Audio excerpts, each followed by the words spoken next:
साथियों, स्वागत है आपका self study classes Vishwamit Jain YouTube channel में। तो साथियों, स्टार्ट हो चुका है आज का ये सेशन और इस सेशन बहुत ही बम्पर प्लस 1000 प्लस प्रश्नों पर चर्चा करेंगे दोस्तों। हम जूनियर सुपर टेट हिंदी साहित्य के लिए ये सेशन अब रोज चलेगा आपका। अगर अभी तक आपने हिंदी साहित्य का ऐप डाउनलोड नहीं किया और सेल्फ स्टडी क्लासेस का ऐप डाउनलोड नहीं किया तो दोस्तों ऐप को जरूर डाउनलोड कर लें, ठीक है। साथ ही दोस्तों सेल्फ स्टडी क्लासेस ऐप पर आपके लिए हिंदी साहित्य का एडेड जूनियर सुपर टेट का 20 मॉडल पेपर लॉन्च किए गए और ये 20 मॉडल पेपर 100 नंबर हिंदी के होंगे दोस्तों, जो मात्र 350 में आप इस मॉडल पेपर की प्रैक्टिस कर सकते हैं। जिन भी साथियों को दोस्तों जूनियर सुपर टेट की प्रैक्टिस करना है मॉडल पेपर की, वो आज ही सेल्फ स्टडी क्लासेस में जाकर इस कोर्स में एडमिशन ले सकते हैं, ठीक है। साथ ही दोस्तों हिंदी साहित्य की डेली टेस्ट सीरीज लॉन्च की गई जो कि 1 साल के लिए रहेगी। रोज सुबह 8 बजे इसमें आपको एक टेस्ट डेली मिलेगा 365 दिन के लिए। इसमें आप सब्सक्रिप्शन चाहते हैं तो आप दोस्तों ले सकते हैं एडमिशन और अपना अध्ययन बहुत अच्छा और मजबूत बना सकते हैं। आज से दोस्तों अपन आदिकाल से टॉपिक वाइज कुछ प्रश्नों पर चर्चा करेंगे आपके एग्जाम की दृष्टि से। आज का आपका पहला प्रश्न आपके सामने है, फटाफट से, बिल्कुल सरल क्वेश्चन है, सिर्फ आपको बताते जाना है। बताइए, हिंदी साहित्य की दीर्घकालीन गाथा को सूत्रबद्ध रूप से स्पष्ट करने का सर्वप्रथम प्रयास किसने किया? बताइए। प्रश्न अच्छा है, सभी को बताना है, एक बार लाइक भी करना है। हिंदी साहित्य, बताइए, हिंदी साहित्य की दीर्घकालीन गाथा को सूत्रबद्ध रूप से स्पष्ट करने का सर्वप्रथम प्रयास किसने किया? ये आपका क्वेश्चन है। टेलीग्राम ग्रुप का नाम है IAS स्टडी ट्रिक, ठीक है। अब यहां पर आपको बताना है हिंदी साहित्य की दीर्घकालीन गाथा को, प्रश्न क्रमांक आपका 1 है और इन क्लासों को आपको मिस नहीं करना दोस्तों। 1 में आपका राइट आंसर है कि सर सर्वप्रथम प्रयास किया था गारसादा तासी ने, ठीक है।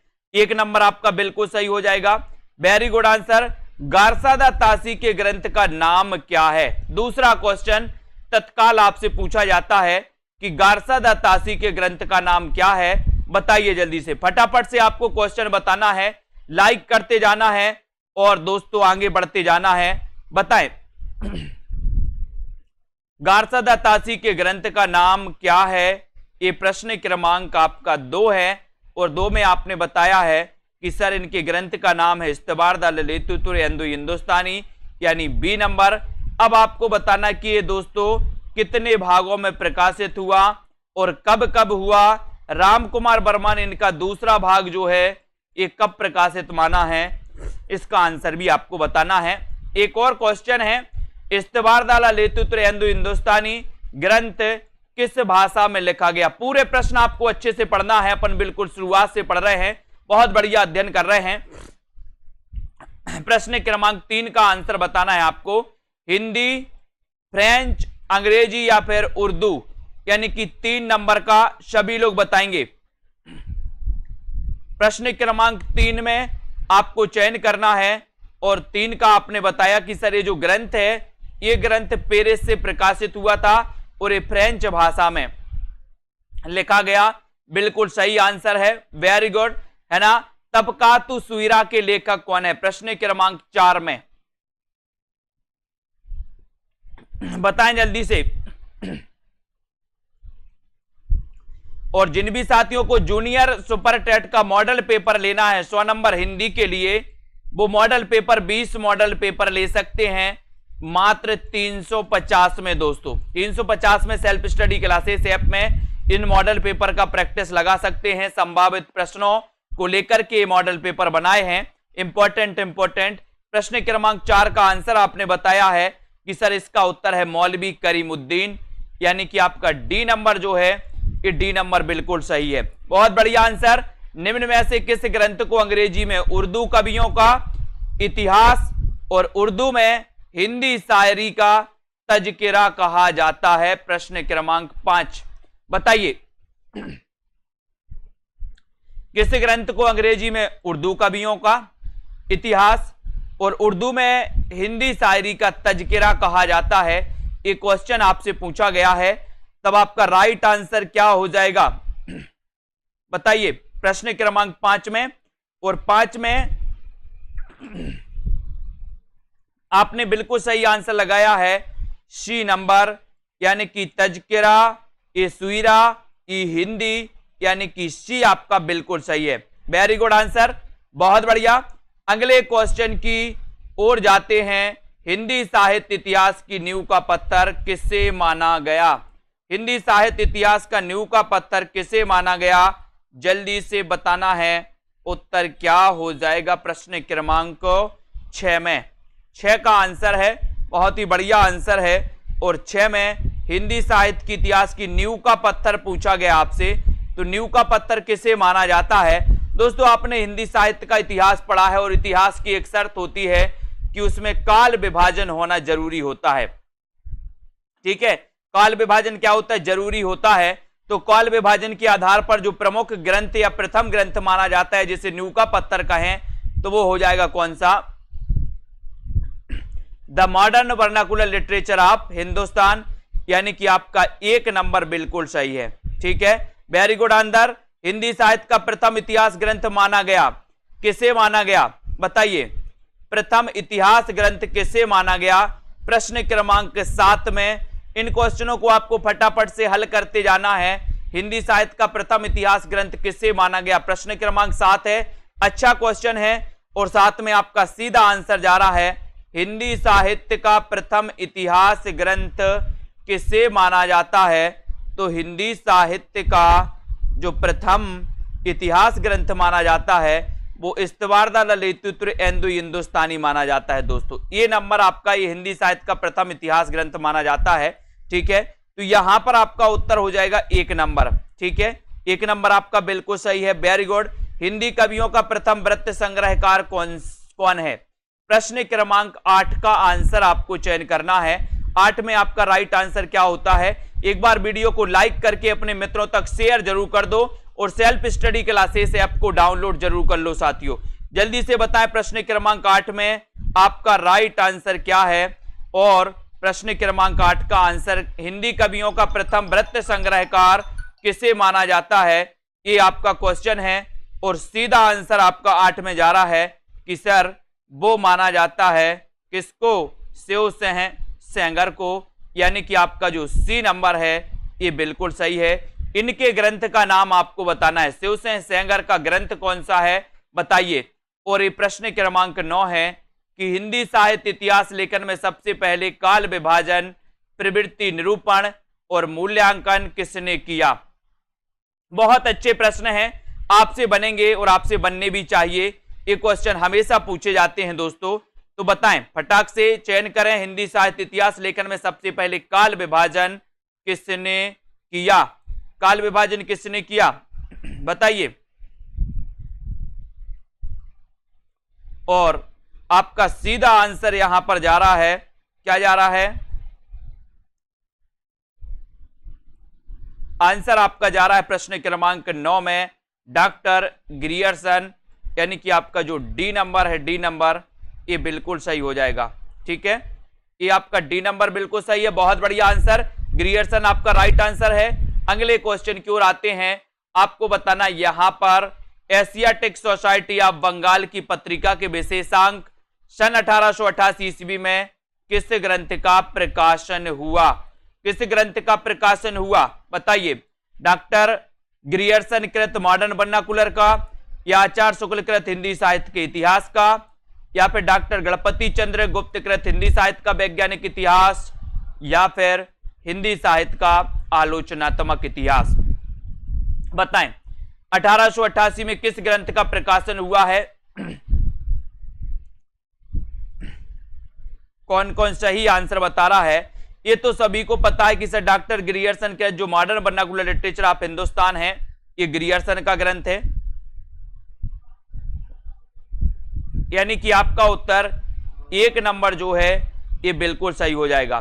ठीक है, हिंदी साहित्य का इतिहास ये रामचंद्र शुक्ल ने लिखा, हिंदी साहित्य का वैज्ञानिक इतिहास ये गणपति चंद्रगुप्त ने, और हिंदी साहित्य का आलोचनात्मक इतिहास लिखा था 1938 में राम कुमार वर्मा ने। ठीक है, अगला क्वेश्चन प्रश्न क्रमांक 11 में the modern vernacular literature of Hindustan को हिंदी का प्रथम साहित्य इतिहास ग्रंथ किसने माना? किसने माना? प्रश्न क्रमांक 11 में आपको चयन करना है। किसने माना बताइए। 11 का राइट आंसर। लाइक करते रहें और शेयर जरूर करते रहें दोस्तों। किसने माना है मॉडर्न वर्नाकुलर, जो कि दोस्तों 1888 में ये प्रकाशित हुआ था एशियाटिक सोसाइटी ऑफ बंगाल की दोस्तों विशेषांक में। और यहां पर बिल्कुल सही आंसर लगाए डॉक्टर किशोरी लाल गुप्त, यानी बी नंबर। वेरी गुड, बिल्कुल सही आंसर है, बी नंबर आपका राइट आंसर है। इन्होंने प्रथम साहित्य इतिहास ग्रंथ किसने माना है, तो किशोरी लाल गुप्त ने।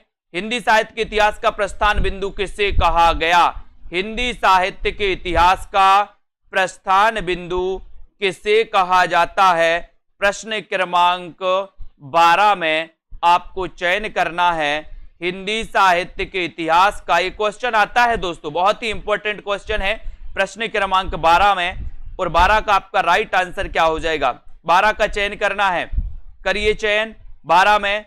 नीचे लिंक दिए हिंदी साहित्य के ऐप की, तो हिंदी साहित्य का ऐप आप लोग डाउनलोड कर सकते हैं दोस्तों, है ना। स्पेशल हिंदी साहित्य विषय के लिए ऐप बनवाया गया। और यहां पर प्रस्थान बिंदु किसे कहा जाता है, तो वो कहा जाता है शिव सिंह सरोज को, जो कि शिव सिंह सेंगर की रचना है, यानी कि आपका दोस्तों सी नंबर बिल्कुल सही। Very good.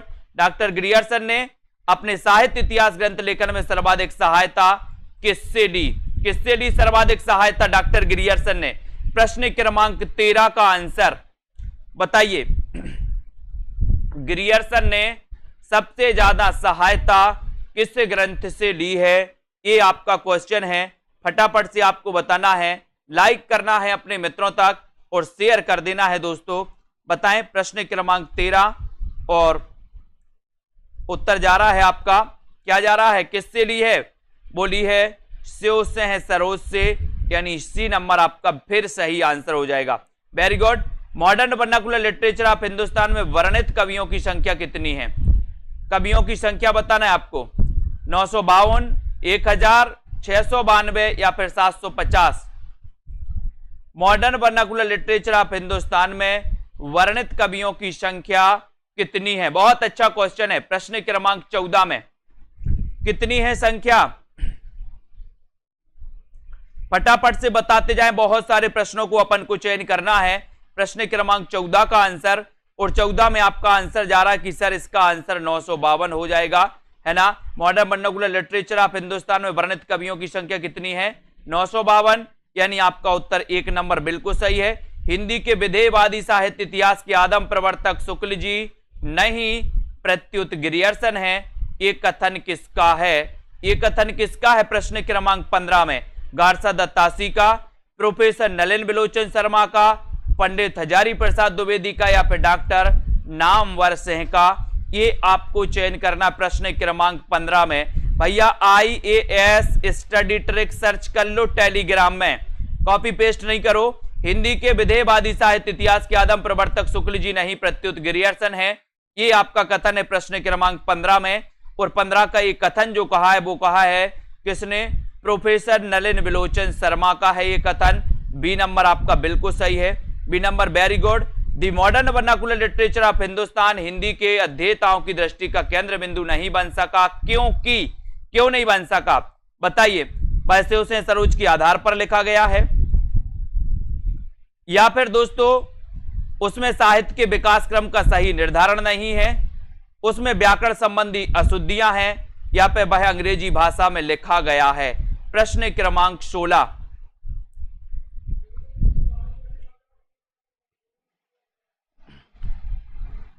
क्या कारण है, 16 का आंसर बताना है Anurag Yadav ji. Very good answer, वह अंग्रेजी भाषा में लिखा गया है, यानी कि डी आपका बिल्कुल सही। Very good. मिश्र बंधुओं में कौन सा नाम सम्मिलित नहीं है, प्रश्न क्रमांक 17। ये मिश्र बंधु दोस्तों 3 भाई थे, अब 3 भाई में एक चौथा, यहां तो 4 दिए हैं, कौन सा सम्मिलित नहीं है वो आपको बताना है। इन्होंने एक ग्रंथ लिखा था दोस्तों, कौन सा लिखा था, मिश्र बंधु विनोद, जो कि 4 भागों में प्रकाशित था। 1913 में इसके 3 भाग प्रकाशित हुए थे, फिर चौथा भाग 1934 में प्रकाशित हुआ था, है ना। और मिश्र बंधुओं ने दोस्तों हिंदी साहित्य के आदि काल को आरंभिक काल नाम दिया था। यहां पर आपका 17 का आंसर आपको चयन करना है और सीधा आंसर आपका जा रहा कि सर कृष्ण बिहारी ये मिश्र बंधु में शामिल नहीं थे, यानी डी आपका राइट आंसर है। Very good answer. सिर्फ आपको उत्तर बताना है फटाफट से, ठीक है। सिर्फ अपन पढ़ रहे हैं मिश्र बंधु विनोद में हिंदी साहित्य के इतिहास को कितने भागों में दोस्तों विभाजित किया गया, ये जल्दी से बताइए। राइट आंसर क्या है फटाक से बताएं।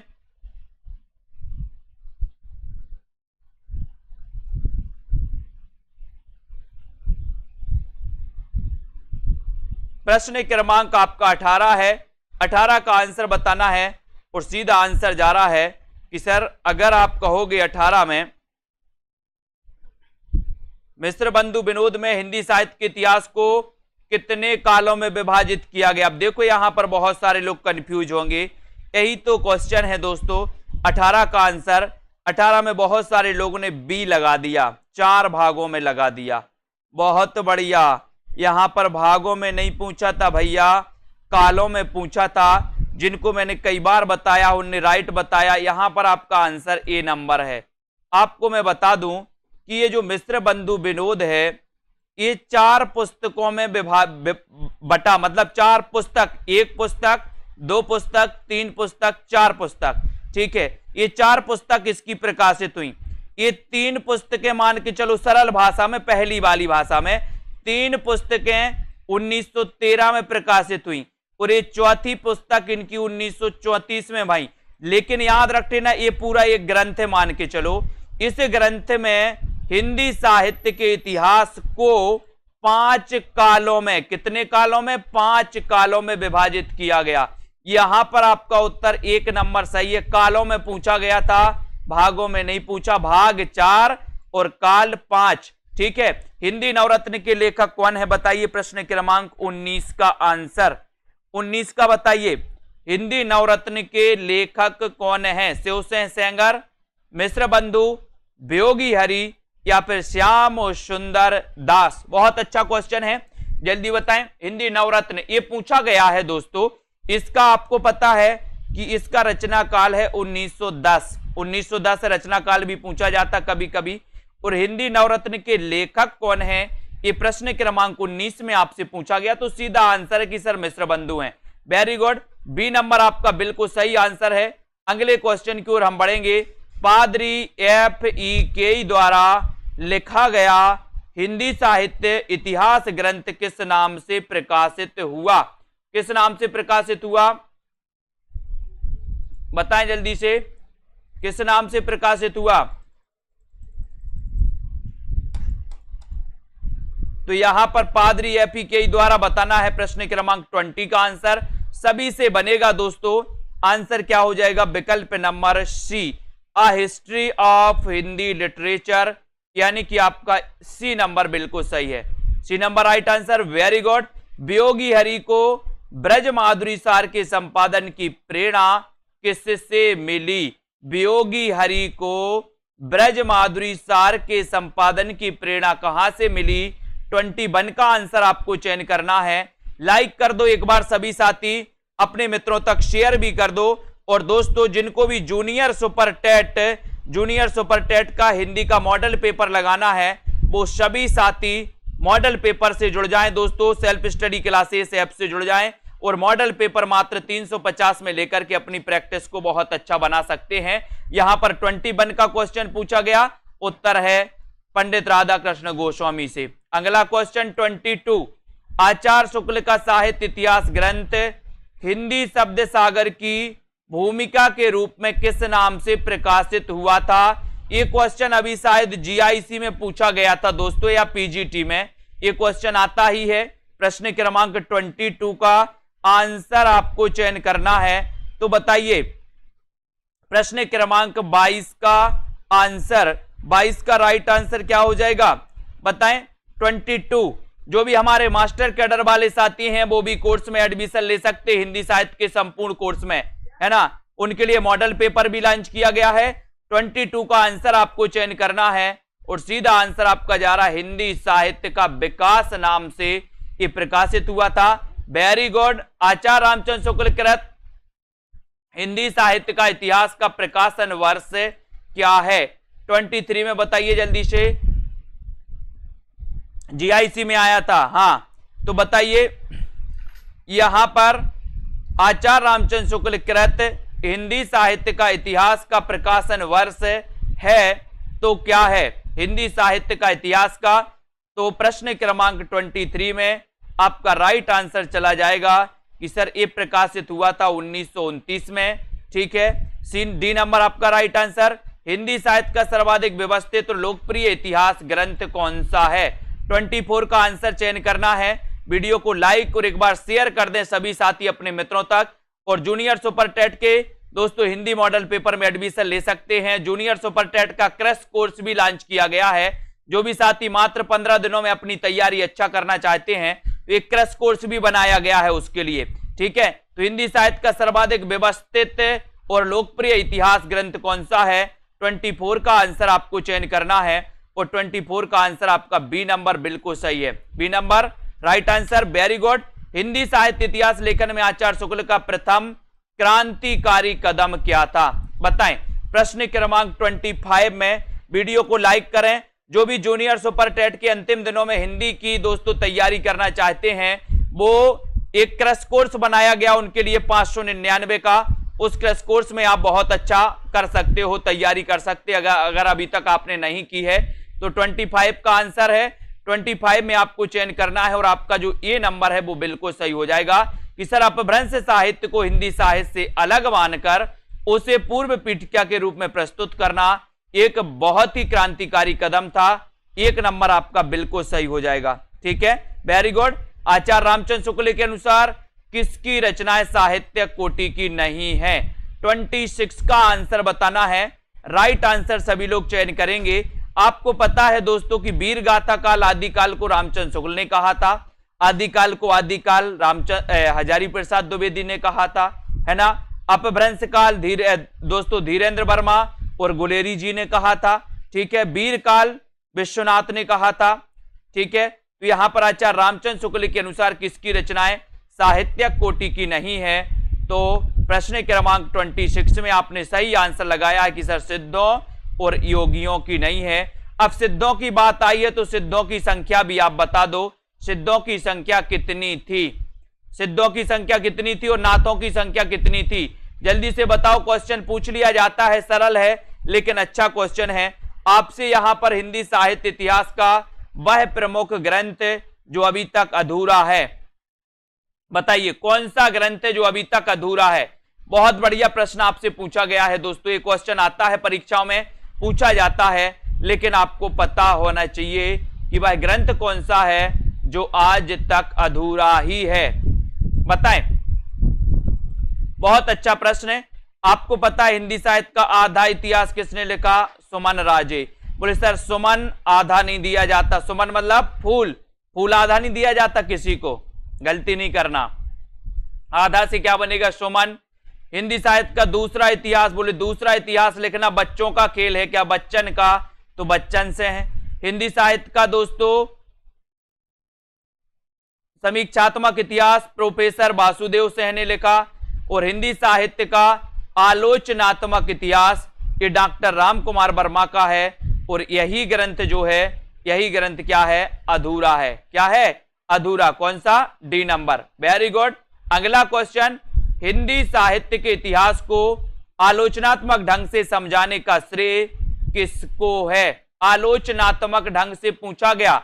अब हिंदी साहित्य का आलोचनात्मक इतिहास नहीं पूछा गया यहां पर, हालांकि विकल्प भी नहीं है, लेकिन आलोचनात्मक ढंग से समझाने का श्रेय किसे है ये आपसे पूछा गया 29 में। बताइए सभी लोग, लाइक कर दो। सभी साथी लाइक भी किया करें दोस्तों और बताएं। आपका प्रश्न है, बहुत बढ़िया प्रश्न है 28 का। और 28 में आपने बताया कि sir Padmalal Punnalal Bakshi. Very good, बहुत बढ़िया। अब आपको बताना है हिंदी साहित्य इतिहास की रूपरेखा से युक्त हिंदी के मुसलमान कवि नामक पुस्तक के लेखक कौन है? हिंदी के मुसलमान कवि नामक पुस्तक के लेखक कौन है? प्रश्न क्रमांक 29 है। सभी लोग लाइक करें। ये सेशन रोज 9 बजे चलेगा दोस्तों। आपको 29 का आंसर बताना है। बताइए 29 में सीधा आंसर जा रहा है कि सर हिंदी के मुसलमान कवि नामक पुस्तक के जो लेखक हैं वो लेखक कौन है? गंगा प्रसाद से हैं। कौन है? गंगा प्रसाद से हैं। बहुत बढ़िया आंसर, बिल्कुल सही, very good. 3 number right answer. किस साहित्य इतिहास ग्रंथ को आधुनिक साहित्य संपत्ति का बीजक कहा गया? बहुत बढ़िया प्रश्न है। 30 नंबर। किस साहित्य इतिहास ग्रंथ को आधुनिक साहित्य संपत्ति का बीजक कहा गया है? ये क्वेश्चन है आपका। नीचे लिंक दी है हिंदी साहित्य के ऐप की, तो ऐप को सभी लोग डाउनलोड कर सकते हैं। प्रश्न क्रमांक 30 में आपका उत्तर चला जाएगा डी नंबर, यानी कि हिंदी पुस्तक साहित्य माता प्रसाद गुप्त। माता प्रसाद गुप्त, इसको दोस्तों आधुनिक साहित्य संपत्ति का बीजक कहा जाता है। किस ग्रंथ को कहा जाता है? हिंदी पुस्तक साहित्य। बोले हिंदी पुस्तक तो हमारी माता है तो ये माता प्रसाद गुप्त जी का ग्रंथ है। अगला क्वेश्चन, किसने अपने इतिहास ग्रंथ में साहित्य के विकास के साथ साथ संवेदना के विकास को भी रेखांकित किया है? किसने किया है अपने इतिहास में? प्रश्न क्रमांक 31 का आंसर। लाइक करते हुए आगे बढ़ेंगे दोस्तों और बताते जाए फटाफट से। एक बढ़िया प्रैक्टिस आपकी रहेगी, है ना। यहां पर 31 में अपना टारगेट 1000 प्लस प्रश्नों पर अपन चर्चा करेंगे और जो भी साथी यहां पर 31 का आंसर बताएगा उसका आंसर हो जाएगा 1 नंबर, यानी कि डॉक्टर राम स्वरूप चतुर्वेदी। ये नंबर आपका बिल्कुल सही है। वेरी गुड, बहुत बढ़िया। अगला क्वेश्चन, हिंदी साहित्य के इतिहास में काल विभाजन का सबसे पहले प्रयास किसने किया? एक बढ़िया क्वेश्चन आपसे पूछा गया, सबसे बनेगा, सभी लोग बताएंगे काल विभाजन का सबसे पहले प्रयास किसने किया? गारसा तासी ने, डॉक्टर ग्रियर्सन ने, रामचंद्र शुक्ल ने, या फिर मिश्र बंधुओं ने? बताइए अरविंद यादव जी। 32 का आंसर, और 32 में आपका सीधा सीधा जा रहा है कि सर काल विभाजन तो ग्रियर्सन ने किया है। सब सर्वप्रथम डॉक्टर ग्रियर्सन ने अपने साहित्य इतिहास ग्रंथ में आरंभिक काल को कौन सा नाम दिया? बहुत बढ़िया क्वेश्चन, बताएं। हिंदी साहित्य इतिहास ग्रंथ में आरंभिक काल को कौन सा नाम दिया है? आदिकाल, चारण काल, प्रारंभिक काल, चारण काल, या फिर वीरगाथा काल? क्या नाम दिया 33 में? 33 का बताइए और लाइक जरूर करिए। आप लोग लाइक नहीं करते हो, है ना। 33 में आपको बताना, गुरु दक्षिणा दे के नहीं जाते हो। गुरु दक्षिणा में कम से कम लाइक करके ही जाया करो आप लोग। 33 का आंसर, राइट आंसर है चारण काल, यानी C number. 3 number right answer, very good. George Grierson ने हिंदी साहित्य का आरंभ कब से माना? कब से माना बताइए? 6वीं सदी से, 7वीं से, 8वीं से, या फिर 9वीं सदी से? 34 का आंसर, वेरी गुड, बहुत बढ़िया आंसर आ रहा है आप लोगों का कि जॉर्ज ग्रियर्सन ने हिंदी साहित्य का आरंभिक जो आरंभ है वो कब से माना है। ये आपसे क्वेश्चन पूछा गया और सीधा आंसर है 8वीं सदी से। कब से माना? 8वीं सदी, यानी C number. The modern vernacular literature of Hindustan के किस अध्याय में काल विभाजन का स्पष्ट निर्देश है? ये दोस्तों जो ये ग्रंथ है ये 1888 में प्रकाशित हुआ, ठीक है, और इसमें सबसे पहले काल विभाजन किया गया। अंग्रेजी भाषा में प्रकाशित हुआ, है ना। बंगाल की एशियाटिक सोसाइटी आप दोस्तों इसके पत्रिका के विशेषांक में प्रकाशित हुआ। लेकिन आपको इसमें बताना कि काल विभाजन का जो स्पष्ट निर्देश दिया है वो कौन से अध्याय में दिया है, ये आपको बताना है। 35 का आंसर है आपका कि सर 12वें अध्याय में। कौन से अध्याय में? 12वें अध्याय, यानी आपका उत्तर डी नंबर जो लगाया है। बहुत बढ़िया आशा जोशी जी, वेरी गुड। हिंदी साहित्य के आदिकाल को आरंभिक काल नाम से अभिहित किसने किया? बहुत अच्छा क्वेश्चन है। आरंभिक काल और प्रारंभिक काल, मैंने कई बार आपको बताया। आरंभिक काल मिश्र बंधुओं ने, प्रारंभिक काल गणपति चंद्रगुप्त ने। अब 36 का आंसर आपको चयन करना है और सीधा आंसर जा रहा है कि सर आरंभिक काल जो नाम दिया है वो दिया है किसने? मिश्र बंधुओं ने। यानी कि आपका जो 1 नंबर है, ये 3 भाई थे, तीनों भाइयों के नाम लिखिए कमेंट में जल्दी से। 1 नंबर आपका मिश्र बंधु राइट। मिश्र बंधुओं द्वारा किए गए काल विभाजन के अंतर्गत अज्ञात काल का उल्लेख है। इसमें किसमें है अज्ञात काल का उल्लेख? 37 का आंसर यहां पर बताना है। अज्ञात काल का उल्लेख है दोस्तों उन कवियों का विवरण है जिनका निश्चित समय ज्ञात नहीं है। ठीक है, यानी बी नंबर यहां पर सही हो जाएगा। अगला क्वेश्चन 38 का आंसर बताइए आप लोग। तो हिंदी साहित्य इतिहास ग्रंथों में काल विभाजन के लिए कितनी पद्धतियां हैं? बहुत बढ़िया क्वेश्चन। काल विभाजन के लिए कितनी पद्धतियां हैं? उन पद्धतियों के नाम भी आपको कमेंट में लिखना है, कौन कौन सी पद्धतियां हैं। एक अच्छा क्वेश्चन आपसे पूछा गया 38 में, बताइए। लाइक करिए फटाक से, शेयर कर दीजिए अपने मित्रों तक। हिंदी साहित्य इतिहास ग्रंथों में काल विभाजन के लिए कितनी पद्धतियां हैं? प्रश्न क्रमांक 38, और 38 का आंसर हो जाएगा कि सर ये 4 पद्धतियां हैं। कितनी? 4 पद्धतियां हैं। नाम लिखिए फटाक से कौन कौन सी 4 पद्धतियां हैं। और यहां पर अगला ही क्वेश्चन पूछा गया, FEKE ने अ हिस्ट्री ऑफ हिंदी लिटरेचर में हिंदी साहित्य इतिहास को कितने कालों में विभक्त किया है? कितने कालों में विभक्त किया बताइए? 4, 5, 6 या फिर 7?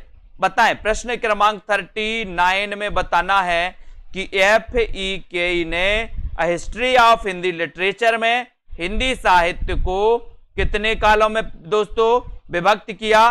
तब आपका उत्तर आया है कि सर 4 कालों में। कितने कालों में FEKE ने? 4 कालों में, यानी कि 1 नंबर आपका बिल्कुल सही है। बहुत बढ़िया। अगला क्वेश्चन, किसने हिंदी की शैशव अवस्था के वृत्तों का वर्णन करने के उपरांत काल विभाजन का आधार हिंदी साहित्य में उठने वाले महत्वपूर्ण आंदोलनों को दोस्तों बनाया? काल विभाजन का आधार जो है, आंदोलनों को बनाने वाले जो विद्वान हैं वो विद्वान कौन है? उन विद्वान का नाम आपको बताना है। प्रश्न क्रमांक 40 में बताइए किसने बनाया? बहुत अच्छा क्वेश्चन है। 40 का आंसर आपको चयन करना है। और जितने भी हमारे साथी हैं दोस्तों सभी लोग लाइक जरूर करें और सेल्फ स्टडी क्लासेस ऐप को डाउनलोड कर लें। प्रश्न क्रमांक 40 का आंसर आपका बिल्कुल सही है कि सर आंसर डी नंबर लगा दो। डी मैंने आंसर लगा दिया, बिल्कुल right answer, very good, D आपका सही है। किस साहित्य इतिहासकार ने जनता की चित्तवृत्तियों को काल विभाजन का आधार बनाया? बहुत बढ़िया प्रश्न है और बहुत बढ़िया आंसर आना चाहिए। जनता की चित्तवृत्तियों को काल विभाजन का आधार बनाने वाले विद्वान कौन है? बताएं, जल्दी से बताएं। किस साहित्य इतिहासकार ने जनता की चित्तवृत्ति को काल विभाजन का आधार बनाया है? प्रश्न क्रमांक 41 का आंसर आपको चयन करना है। तो 41 में सभी लोग आंसर बता रहे हैं कि सर ये जनता की चित्तवृत्ति को काल विभाजन का आधार बनाया किसने? रामचंद्र शुक्ल ने, यानी कि आपका ए नंबर बिल्कुल सही, वेरी गुड। आचार्य रामचंद्र शुक्ल ने अपने साहित्य इतिहास को कितने कालों में विभाजित किया? बहुत बढ़िया क्वेश्चन। शुक्ल ने कितने कालों में विभाजित किया साहित्य इतिहास को?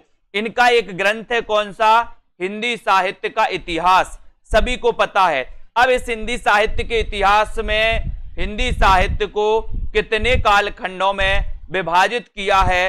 ये प्रश्न क्रमांक 42 का आंसर बताना है। देखते हैं कौन कौन सही उत्तर बताता है। बताइए कितने कालों में विभाजित किया? बहुत बढ़िया आंसर, बी नंबर, यानी 4 भागों में विभाजित किया है, 4 कालखंडों में विभाजित किया। सभी का आंसर सही आया है ना। वीरगाथा काल नाम के विरुद्ध सर्व प्रमुख आपत्ति है, बताइए क्या आपत्ति है? 4 विकल्प हैं। क्या आपत्ति है?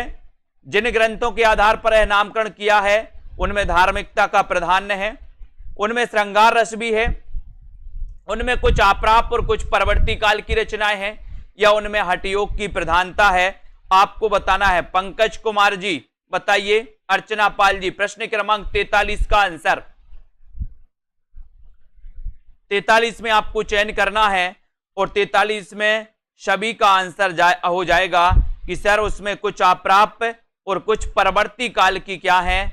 रचनाएं हैं। उत्तर हो जाएगा आपका विकल्प नंबर सी आपका right answer, very good. Hindi साहित्य के आरंभिक काल का सर्वाधिक उपयुक्त नाम क्या है? सर्वाधिक उपयुक्त नाम क्या है? साथ ही आपको बताना है यहां पर कि वीरगाथा काल किसने कहा, सिद्ध सामंत काल किसने कहा, आदिकाल किसने कहा, चारण काल किसने कहा। तो यहां पर सर्वाधिक उपयुक्त नाम बताइए। सबसे पहले तो सर्वाधिक उपयुक्त नाम क्या है, ये क्वेश्चन आपसे पूछा गया, तब आपने सीधा लगाया कि सर आदिकाल ये सर्वाधिक उपयुक्त है। सिद्ध सामंत काल राहुल सांकृत्यायन ने कहा, वीरगाथा काल रामचंद्र शुक्ल ने कहा, चारण काल दोस्तों गिरियर्सन ने कहा और रामकुमार वर्मा ने भी कहा। ठीक है, आचार्य शुक्ल ने अपने साहित्य इतिहास ग्रंथ में लगभग कितने वर्षों तक के साहित्य पर प्रकाश डाला है, ये आपका क्वेश्चन है। नीचे हिंदी साहित्य की दोस्तों आपके ऐप की लिंक दी है, तो आप हिंदी साहित्य के ऐप को डाउनलोड कर सकते हैं, है ना। यहां पर आपको चयन करना है 45 नंबर का प्रश्न है। 45 नंबर में आपका सही आंसर क्या हो रहा है, बहुत बढ़िया प्रश्न है 45 में, और आपका उत्तर यहां पर चला जाएगा क्या, 1 नंबर। 950 वर्ष का, कितने वर्षों का, 950 वर्षों तक के साहित्य पर प्रकाश डाला है, यानी कि आपका 1 नंबर 950 वर्ष बिल्कुल सही है। ठीक है, किसके साहित्य इतिहास ग्रंथ में आदिकाल के लिए चारण काल शब्द का प्रयोग नहीं हुआ, किसके नहीं हुआ, बहुत अच्छा क्वेश्चन है। किसके साहित्य इतिहास ग्रंथ में आदिकाल के लिए चारण काल शब्द का प्रयोग नहीं हुआ, प्रश्न क्रमांक 46 में आपको चयन करना है, और 46 का सीधा आंसर जा रहा है, क्या जा रहा है बताइए, किसके साहित्य इतिहास ग्रंथ में आदिकाल के लिए चारण काल शब्द का प्रयोग नहीं हुआ। यानी कि यहां पर आपके 3 क्वेश्चन बन रहे दोस्तों, वो आपको ध्यान रखना है कि गिरियर्सन ने भी चारण काल कहा, रामकुमार वर्मा ने भी चारण काल कहा, और FEK ने भी चारण काल कहा। अगर किसी ने नहीं कहा तो वो है डॉक्टर रमाशंकर शुक्ल रसाल, यानी कि C नंबर आपका सही है। ठीक है, वेरी गुड। हिंदी के आदिकाल को सिद्ध सामंत युग किसने कहा, विकल्प बिना विकल्प के बताइए, सिद्ध सामंत युग किसने कहा। प्रश्न क्रमांक 47 में सभी से आंसर बनेगा। लाइक करते चलिए, वीडियो को शेयर करते चलिए अपने मित्रों तक। सिद्ध सामंत युग किसने कहा, ये आपका क्वेश्चन है, शेयर करिए दोस्तों। सिद्ध सामंत युग किसने कहा, और यहां पर आपका सही आंसर चला जाएगा कि सर पंडित राहुल सांकृत्यायन ने सिद्ध सामंत युग कहा, यानी D नंबर आपका बिल्कुल सही, वेरी गुड। आदिकाल का विशद विश्लेषण करने का जो श्रेय है वो किसको है, आपको चयन करना है। आदिकाल का विशद विश्लेषण करने का श्रेय किसको है, हजारी प्रसाद द्विवेदी को, नंदुलाल वाजपेयी, रामकुमार वर्मा, या फिर अयोध्या सिंह उपाध्याय हरिऔध। यानी कि प्रश्न क्रमांक 48 का आंसर चयन करना है, और आदिकाल का विशद विश्लेषण करने का जो श्रेय है वो श्रेय जाता है, किसको जाता है। ऐसे कितने साथी हैं जिन्होंने अभी तक वीडियो को लाइक नहीं किया, और आंसर हो जाएगा हजारी प्रसाद द्विवेदी। हजारी प्रसाद द्विवेदी के 3 ग्रंथों को आपको कमेंट में लिखना है, जल्दी से लिखिए। आदिकाल की सीमा अवधि क्या है, सीमा अवधि बताइए, 6वीं शताब्दी से 9वीं शताब्दी तक, या फिर दोस्तों 7वीं शताब्दी से 17वीं शताब्दी तक, 8वीं से 11वीं, या 11वीं से 14वीं शताब्दी तक। प्रश्न क्रमांक 49 का आपको चयन करना है। 49 में आपका सीधा आंसर क्या जा रहा है कि सर जो आदिकाल की समय अवधि है वो क्या है, समय अवधि बताना है आदिकाल की, और सीधा आंसर आपका चला गया कि 11वीं शताब्दी से लेकर के 14वीं शताब्दी जो है इसकी समय सीमा मानी जाती है। D नंबर आपका सही है, D नंबर जिन्होंने बताया उनका आंसर सही हो जाएगा 49 में, वेरी गुड। हिंदी साहित्य के आदिकाल को अपभ्रंश काल किसने कहा, बहुत बढ़िया क्वेश्चन है प्रश्न क्रमांक 50 में। लाइक कर दो सभी लोग, शेयर कर दो अपने मित्रों तक दोस्तों, और इतना अच्छा क्वेश्चन आपसे पूछा गया जो कि सभी से बनेगा, बहुत ही अच्छा क्वेश्चन है। हिंदी साहित्य के आदिकाल को अपभ्रंश काल कहने वाले जो विद्वान हैं वो विद्वान कौन है, ऐसा क्वेश्चन आपसे पूछा गया, और सीधा आंसर आपका चला गया कि सर अपभ्रंश काल कहा था, किसने कहा था, धीरेन्द्र वर्मा ने भी कहा था, और दोस्तों किसने कहा था, गुलेरी जी ने भी कहा था। चंद्रधर शर्मा गुलेरी और धीरेन्द्र वर्मा दोनों ने कहा था अपभ्रंश काल। आदिकाल को बीज वपन काल किसने नाम दिया, बीज वपन काल नाम किसने दिया बताएं। प्रश्न क्रमांक आपका 51 है। लाइक करें, अपने मित्रों तक शेयर करो। आदिकाल को बीज वपन काल नाम किसने दिया? 51 में 51 का जिनको भी दोस्तों हिंदी साहित्य के जूनियर सुपर टेट के हिंदी के मॉडल पेपर में एडमिशन लेना है वो मात्र 350 में 20 मॉडल पेपर हल कर सकते हैं। और महावीर प्रसाद द्विवेदी यानी बी नंबर आपका राइट आंसर। आदिकालीन साहित्य का प्रमुख रस है तो कौन सा है? प्रमुख रस कौन सा है आदिकालीन साहित्य का? शांत, करुण, हास्य या फिर वीर? यानी कि 52 का आंसर आपको चयन करना है। और आदिकालीन साहित्य का जो प्रमुख रस है वो रस है वीर। कौन सा है? वीर, यानी आपका सी नंबर बिल्कुल सही है। सी नंबर आपका राइट आंसर है। आचार्य रामचंद्र शुक्ल ने आदिकाल के तृतीय प्रकरण में किसका विवेचन किया? आदिकाल के तृतीय प्रकरण में बताना है आपको, बताएं किसका किया है। प्रश्न क्रमांक 53 का आंसर, और 53 में आपका आंसर क्या हो जाएगा देखते हैं। बहुत सारे लोग गलत बताएंगे इस क्वेश्चन को, थोड़ा सा घुमा के पूछा गया है लेकिन क्वेश्चन बड़ा अच्छा है कि आचार्य रामचंद्र शुक्ल ने आदिकाल के तृतीय प्रकरण में किसका विवेचन किया है? कौन कौन सही बता रहा? प्रश्न क्रमांक 53 में बहुत सारे लोग गलत बताएंगे मुझे पता है,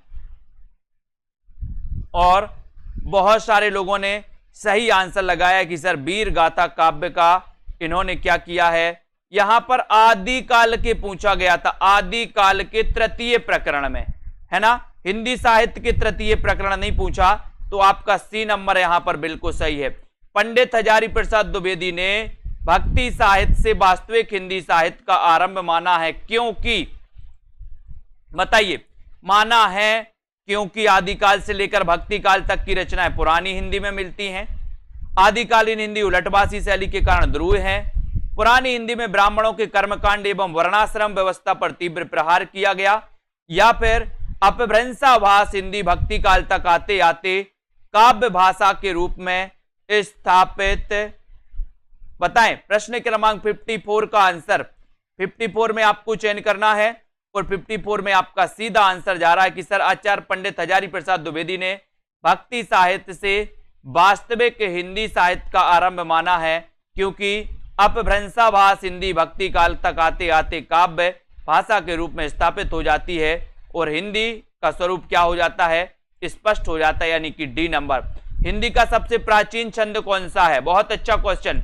हिंदी का प्राचीन छंद कौन सा है? 55 में आपको चयन करना है। लाइक जरूर करें सभी साथी। हिंदी का सबसे प्राचीन छंद कौन सा है? दोहा, बरबे, छप्पय या फिर सवैया? हिंदी का सबसे प्राचीन छंद कौन सा माना जाता है? प्रश्न क्रमांक 55 में बहुत अच्छा क्वेश्चन है, और सीधा सीधा आंसर आपने बताया कि सर प्राचीन छंद है दोहा। हिंदी का सबसे प्राचीन छंद दोहा है। आदिकालीन साहित्य के संबंध में कौन सा कथन सत्य है? कौन सा कथन सत्य है? 56 का।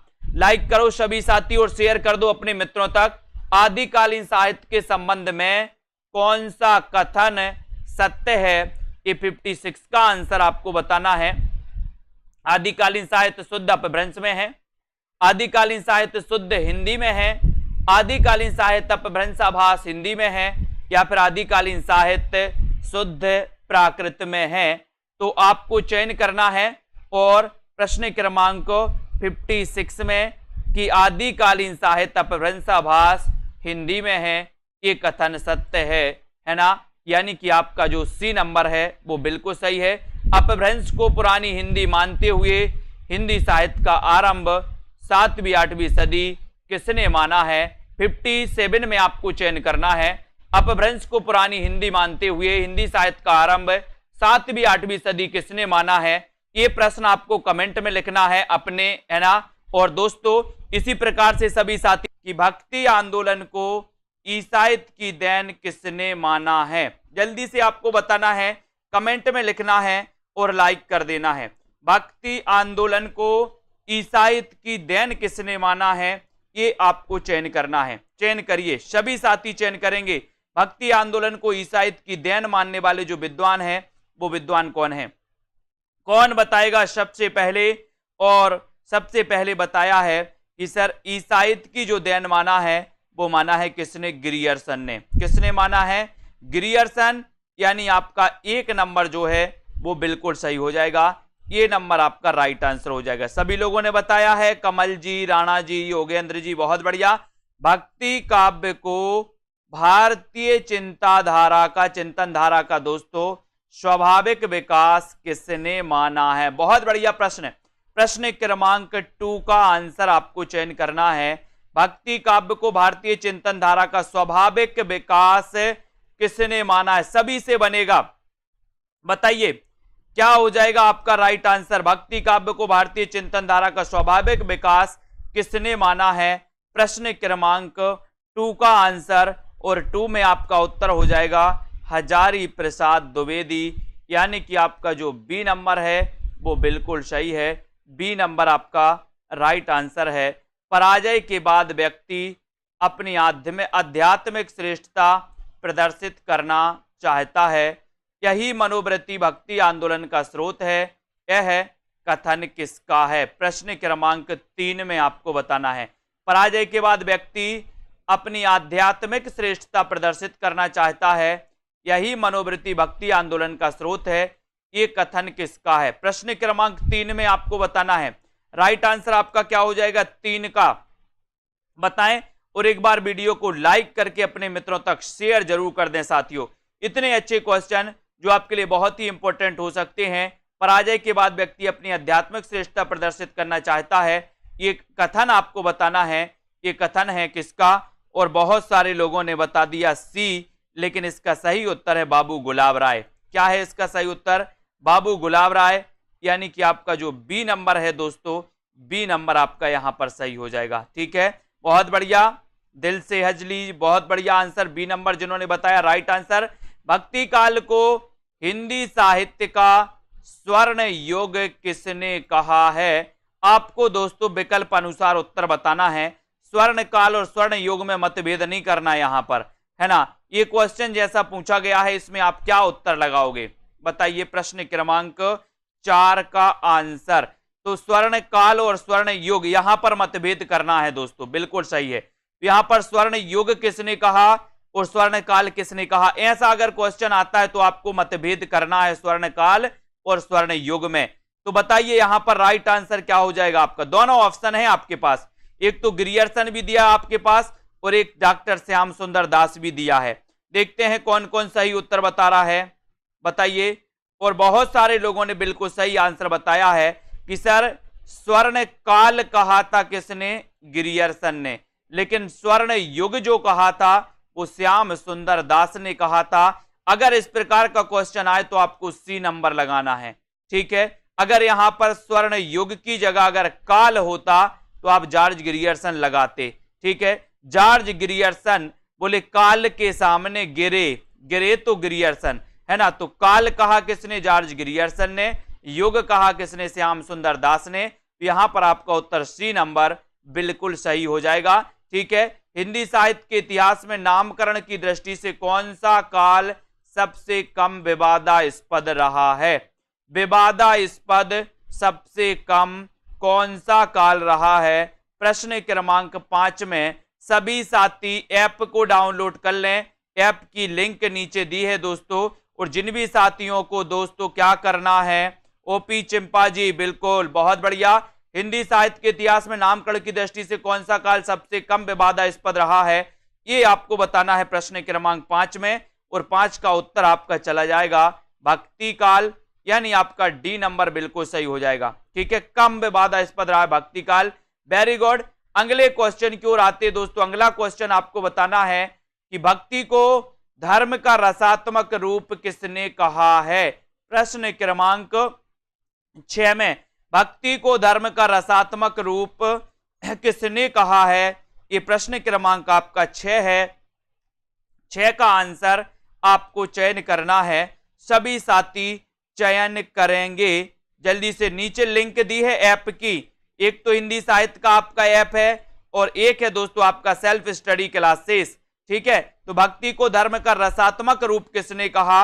ये प्रश्न क्रमांक 6 का आंसर आपसे पूछा है और सभी लोगों ने बिल्कुल सही बताया कि सर आचार्य शुक्ल ने कहा। यानी बी नंबर आपका बिल्कुल सही है। B number right answer, very good. भक्ति काल को हिंदी साहित्य का स्वर्ण युग कहा जाता है, क्यों कहा जाता है? बताइए, सभी लोग बताएं, भक्ति काल को हिंदी साहित्य का स्वर्ण युग कहा जाता है, क्यों कहा जाता है? प्रश्न क्रमांक 7 का आंसर बताना है। 7 का राइट आंसर क्या हो जाएगा? भक्ति काल को हिंदी साहित्य का स्वर्ण युग कहा जाता है, क्यों कहा जाता है? ये उत्तर आपको चयन करना है और यहां पर आपका उत्तर क्या होता है, देखते हैं कौन कौन सही उत्तर बता पाता है। यह है प्रश्न आपका, चयन करना है, लाइक करना है, शेयर करना है और इस सेशन से आपको जुड़े रहना है। और यहां पर आपने उत्तर बता दिया बी, इस काल की रचना अत्यंत लोकप्रिय एवं उत्कृष्ट हैं, यानी कि बी नंबर आपका बिल्कुल सही है। ठीक है, बहुत बढ़िया, बी नंबर आपका राइट आंसर हो जाएगा। भक्ति आंदोलन को इस्लामी आक्रमण से पराजित हिंदू जनता की असहाय एवं निराश मन स्थिति से किसने जोड़ा है? प्रश्न क्रमांक 8 में बताना है, किसने जोड़ा है? महापंडित राहुल सांकृत्यायन ने, आचार्य हजारी प्रसाद द्विवेदी ने, रामचंद्र शुक्ल ने या फिर नंद दुलारे वाजपेयी ने? बताएं। भक्ति आंदोलन को इस्लामी आक्रमण से पराजित हिंदू जनता की असहाय एवं निराश मन स्थिति से किसने जोड़ा? प्रश्न क्रमांक 8 का आंसर। और आप लोगों का आंसर बिल्कुल सही आ रहा है कि सर इसमें अगर टिक लगाओगे तो आप रामचंद्र शुक्ल लगा देना, सी नंबर लगा देना, जो कि आपका बिल्कुल सही है। वेरी गुड, बहुत बढ़िया। यहां पर आ जाते हैं, भक्ति द्रविड़ उपजी लाए रामानंद, ये किसने कहा है? ये आपको बताना है। बताइए चिंपा जी, प्रश्न क्रमांक 9 आरपीएससी आ रहा है क्या चिंपा जी? बताइए यहां पर भक्ति द्रविड़ उपजी लाए रामानंद, प्रश्न क्रमांक 9 का आंसर, और 9 में आपका राइट आंसर क्या हो जाएगा? भक्ति द्रविड़ उपजी लाए रामानंद, ये किसने कहा? प्रश्न क्रमांक 9 में, और 9 का सीधा आंसर आपका जा रहा है कि सर ये कहा है किसने?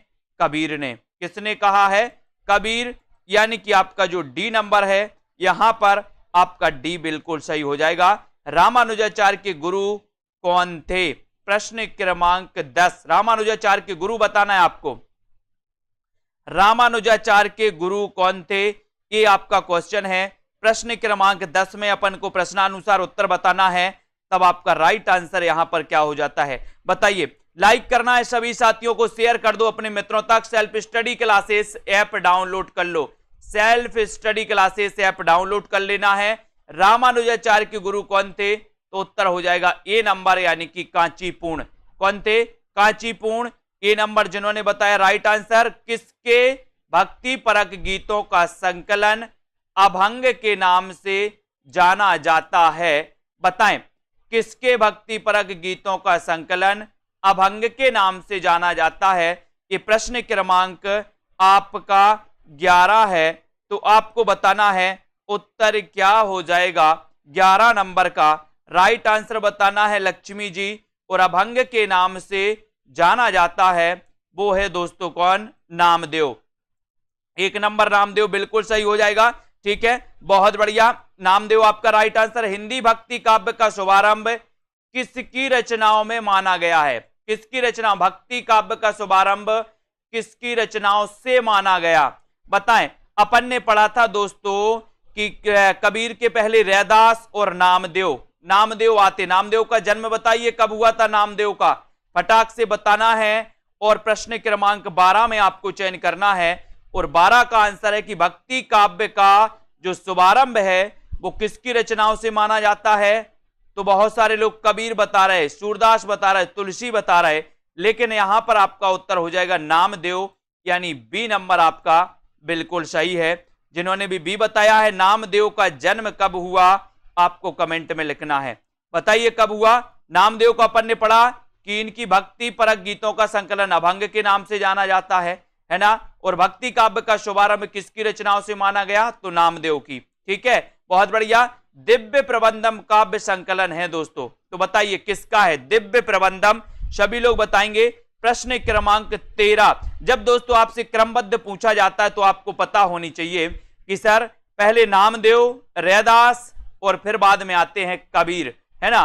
प्रश्न क्रमांक 13 का आंसर और 13 का आपका उत्तर हो जाएगा कि सर ये आलवार भक्तों का काव्य संकलन है दिव्य प्रबंधम। ठीक है, बहुत बढ़िया, ये सी नंबर आपका सही हो जाएगा। लेकिन आपको बताना है कि आलवार भक्तों की संख्या कितनी है, आलवार भक्तों की संख्या कितनी है।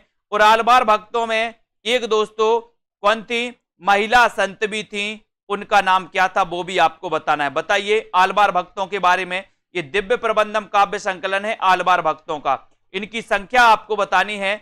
आलवार का शाब्दिक अर्थ भी आपको चयन करना है। प्रश्न क्रमांक 14 में राइट आंसर आपको बताना है, शेयर करना है सभी मित्रों को। आलवार का शाब्दिक अर्थ क्या होता है, प्रश्न क्रमांक आपका 14 है और 14 में आपका सीधा सीधा उत्तर जा रहा है कि सर आलवार शब्द का जो शाब्दिक अर्थ होता है वो होता है मग्न होना। क्या होता है, मग्न होना, यानी आपका डी नंबर बिल्कुल सही है। डी नंबर सही, वेरी गुड।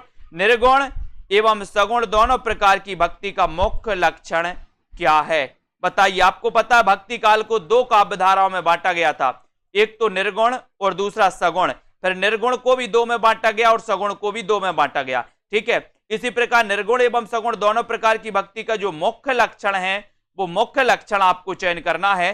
प्रश्न क्रमांक 15 में self study classes app download कर लो और हिंदी साहित्य के ऐप की नीचे लिंक दी है, तो लिंक से आप जुड़ सकते हो। जिन भी साथियों को डेली प्रैक्टिस सेट लगाना है, डेली प्रैक्टिस करना है, उनके लिए कोर्स लॉन्च किया गया डेली प्रैक्टिस का, तो आप डेली प्रैक्टिस कर सकते हैं दोस्तों। 499 में 365 दिन रोज एक टेस्ट आपको मिलेगा। ठीक है, यहां पर प्रश्न क्रमांक आपका 15 है और 15 है भगवत विषयक रति एवं अनन्यता, यानी कि आपका जो ये नंबर है वो बिल्कुल सही है। ये सगुण निर्गुण दोनों प्रकार की भक्ति का क्या है, मुख्य लक्षण है। ठीक है, नम्मालवार के गीतों का सबसे पहले संपादन किसने किया, नम्मालवार के गीतों का सबसे पहले संपादन किसने किया, बताइए। लोकेश जी, संत एकनाथ ने, नाथ मुनि ने, ज्ञानेश्वर ने या फिर नामदेव ने। नम्मालवार के गीतों का सबसे पहले संपादन किसने किया, ये प्रश्न क्रमांक 16 का आंसर आपको चयन करना है। और दोस्तों यहां पर नम्मालवार यानी कि जो बी नंबर है, ये बी नंबर आपका सही हो जाएगा। ठीक है, ये नाथ मुनि ने किया है। ठीक है, बहुत बढ़िया। आलवार गायकों की संख्या क्या थी, आलवार गायकों की संख्या कितनी थी, तो आपने पहले ही बता दिया कि सर आलवार भक्तों की संख्या थी 12 है, बिल्कुल सही है। 12 का आंकड़ा मैंने आपको कभी बताया है कि सर साकेत में सर्ग 12। ठीक है, और दोस्तों भारत भारती का रचना काल क्या है आपको बताना है, और आलवार भक्तों की संख्या कितनी, 12। ठीक है, और दोस्तों रामानंद के शिष्यों की संख्या भी कितनी, 12। ठीक है, ये भी अपन को याद कर लेना। अब आपको बताना है भारत भारती का रचना काल क्या है, जल्दी से बताइए। भारत भारती मैत्री शरण गुप्त की आरबार महिला संत का नाम क्या है, तो सभी को पता है कि सर आंडाल है, बिल्कुल सही आंसर डी नंबर। ठीक है, नेक्स्ट है रामानुजाचार्य ने किसकी उपासना पर जोर दिया, प्रश्न क्रमांक 19 का आंसर आपको चयन करना है। प्रश्न क्रमांक 19 में आपको बताना है राइट आंसर आपका क्या है। बहुत बढ़िया प्रश्न है कि रामानुजाचार्य ने किसकी उपासना पर जोर दिया। आपने देखा होगा दोस्तों, यहां पर दो मत सगुण काव्यधारा में दो मत प्रकट होते हैं, एक तो सगुण और एक निर्गुण। सॉरी, एक तो राम भक्ति शाखा और दूसरी कृष्ण भक्ति शाखा। दोनों ही शाखाएं दोस्तों क्या मानती हैं, विष्णु का अवतार मानती हैं। राम भक्ति शाखा राम को विष्णु का अवतार मानते हैं और कृष्ण भक्ति शाखा वाले कृष्ण को विष्णु का अवतार मानते हैं। ठीक है, तो रामानुजाचार्य ने किसकी उपासना पर जोर दिया, तो उत्तर हो जाएगा विष्णु की, यानी कि आपका ए नंबर बिल्कुल सही है। ठीक है, अवधूत किसे कहते हैं, अवधूत किसे कहते, प्रश्न क्रमांक 20 का आंसर बताना है। अवधूत किसे कहते, अरुण राजपूत जी प्रश्न क्रमांक 20 में राइट करना है, शेयर कर देना अपने मित्रों को, मध्वाचार्य के अनुयायियों को, निम्बार्क के बैरागियों को, रामानंद के बैरागियों को या फिर चैतन्य के सन्यासियों को, यानी कि 20 नंबर है और 20 में आपको चयन करना है। और आपका उत्तर है कि सर अवधूत पूछा है आपने, तो ये कहा जाता है, किसे कहा जाता है 20 में, अनिल कुमार जी, बहुत बढ़िया आंसर, रामानंद के बैरागियों को, यानी आपका सी नंबर बिल्कुल सही है, बहुत बढ़िया आंसर, वेरी गुड, अच्छे से आंसर बता रहे हैं आप लोग, मजा आ रहा है दोस्तों। रामानंद ने नारायण और लक्ष्मी के स्थान पर किसकी उपासना पर जोर दिया? बताइए, रामानंद ने नारायण और लक्ष्मी के स्थान पर किसकी उपासना पर जोर दिया? जब हम भक्ति काल पढ़ रहे हैं तो भक्ति काल में भक्ति ही होगी, ठीक है। प्रश्न क्रमांक 21 है आपका, 21 में आपको चयन करना है कि रामानंद ने नारायण और लक्ष्मी के स्थान पर किसकी उपासना पर जोर दिया। प्रश्न क्रमांक आपका 21 है और 21 में आपका सीधा आंसर जा रहा है कि सर सीताराम की उपासना पर, यानी सी आपका सीताराम बिल्कुल सही है, सीताराम आपका राइट आंसर है, ठीक है, वेरी गुड। योग साधना के प्रवर्तक तथा आदि गुरु कौन माने जाते? आदि गुरु बताना है आपको, योग साधना के प्रवर्तक और आदि गुरु कौन माने जाते हैं, ये क्वेश्चन आपसे पूछा गया है। बहुत ही बढ़िया क्वेश्चन है। प्रश्न क्रमांक आपका दोस्तों 22 है, 22 को आपको चयन करना है, लाइक करना है और आपका उत्तर हो जाएगा कि सर योग साधना के आदि प्रवर्तक और आदि गुरु जो माने जाते हैं वो कौन माने जाते हैं?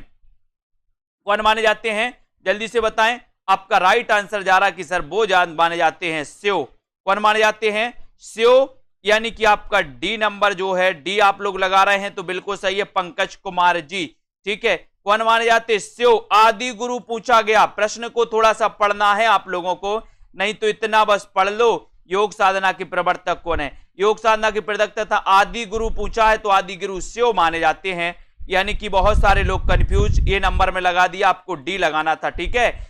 आपको अगर पूछा जाता दोस्तों नाथ पंथ के प्रवर्तक कौन है, नाथ मत के प्रवर्तक कौन है, तो आप गोरखनाथ लगाते, लेकिन यहां पर आदि गुरु आपसे पूछा गया तो आपको शिव लगाना है ना। आपको संत मत का महत्व इसलिए है क्योंकि वे मानते हैं, क्या मानते हैं? 23 का आंसर बताना है। संत मत का महत्व इसलिए है क्योंकि वे मानते हैं भक्त जन्म मरण से मुक्त होते हैं, ईश्वर को मिलाने वाला गुरु है, भक्ति क्षेत्र में जाति पाति का भेद, शास्त्रीय ज्ञान का महत्व, यानी कि प्रश्न आपका 23 है। 23 में आपको चयन करना है और आपका उत्तर हो जाएगा कि सर ईश्वर को मिलाने वाला गुरु है, यानी बी नंबर आपका सही हो जाएगा।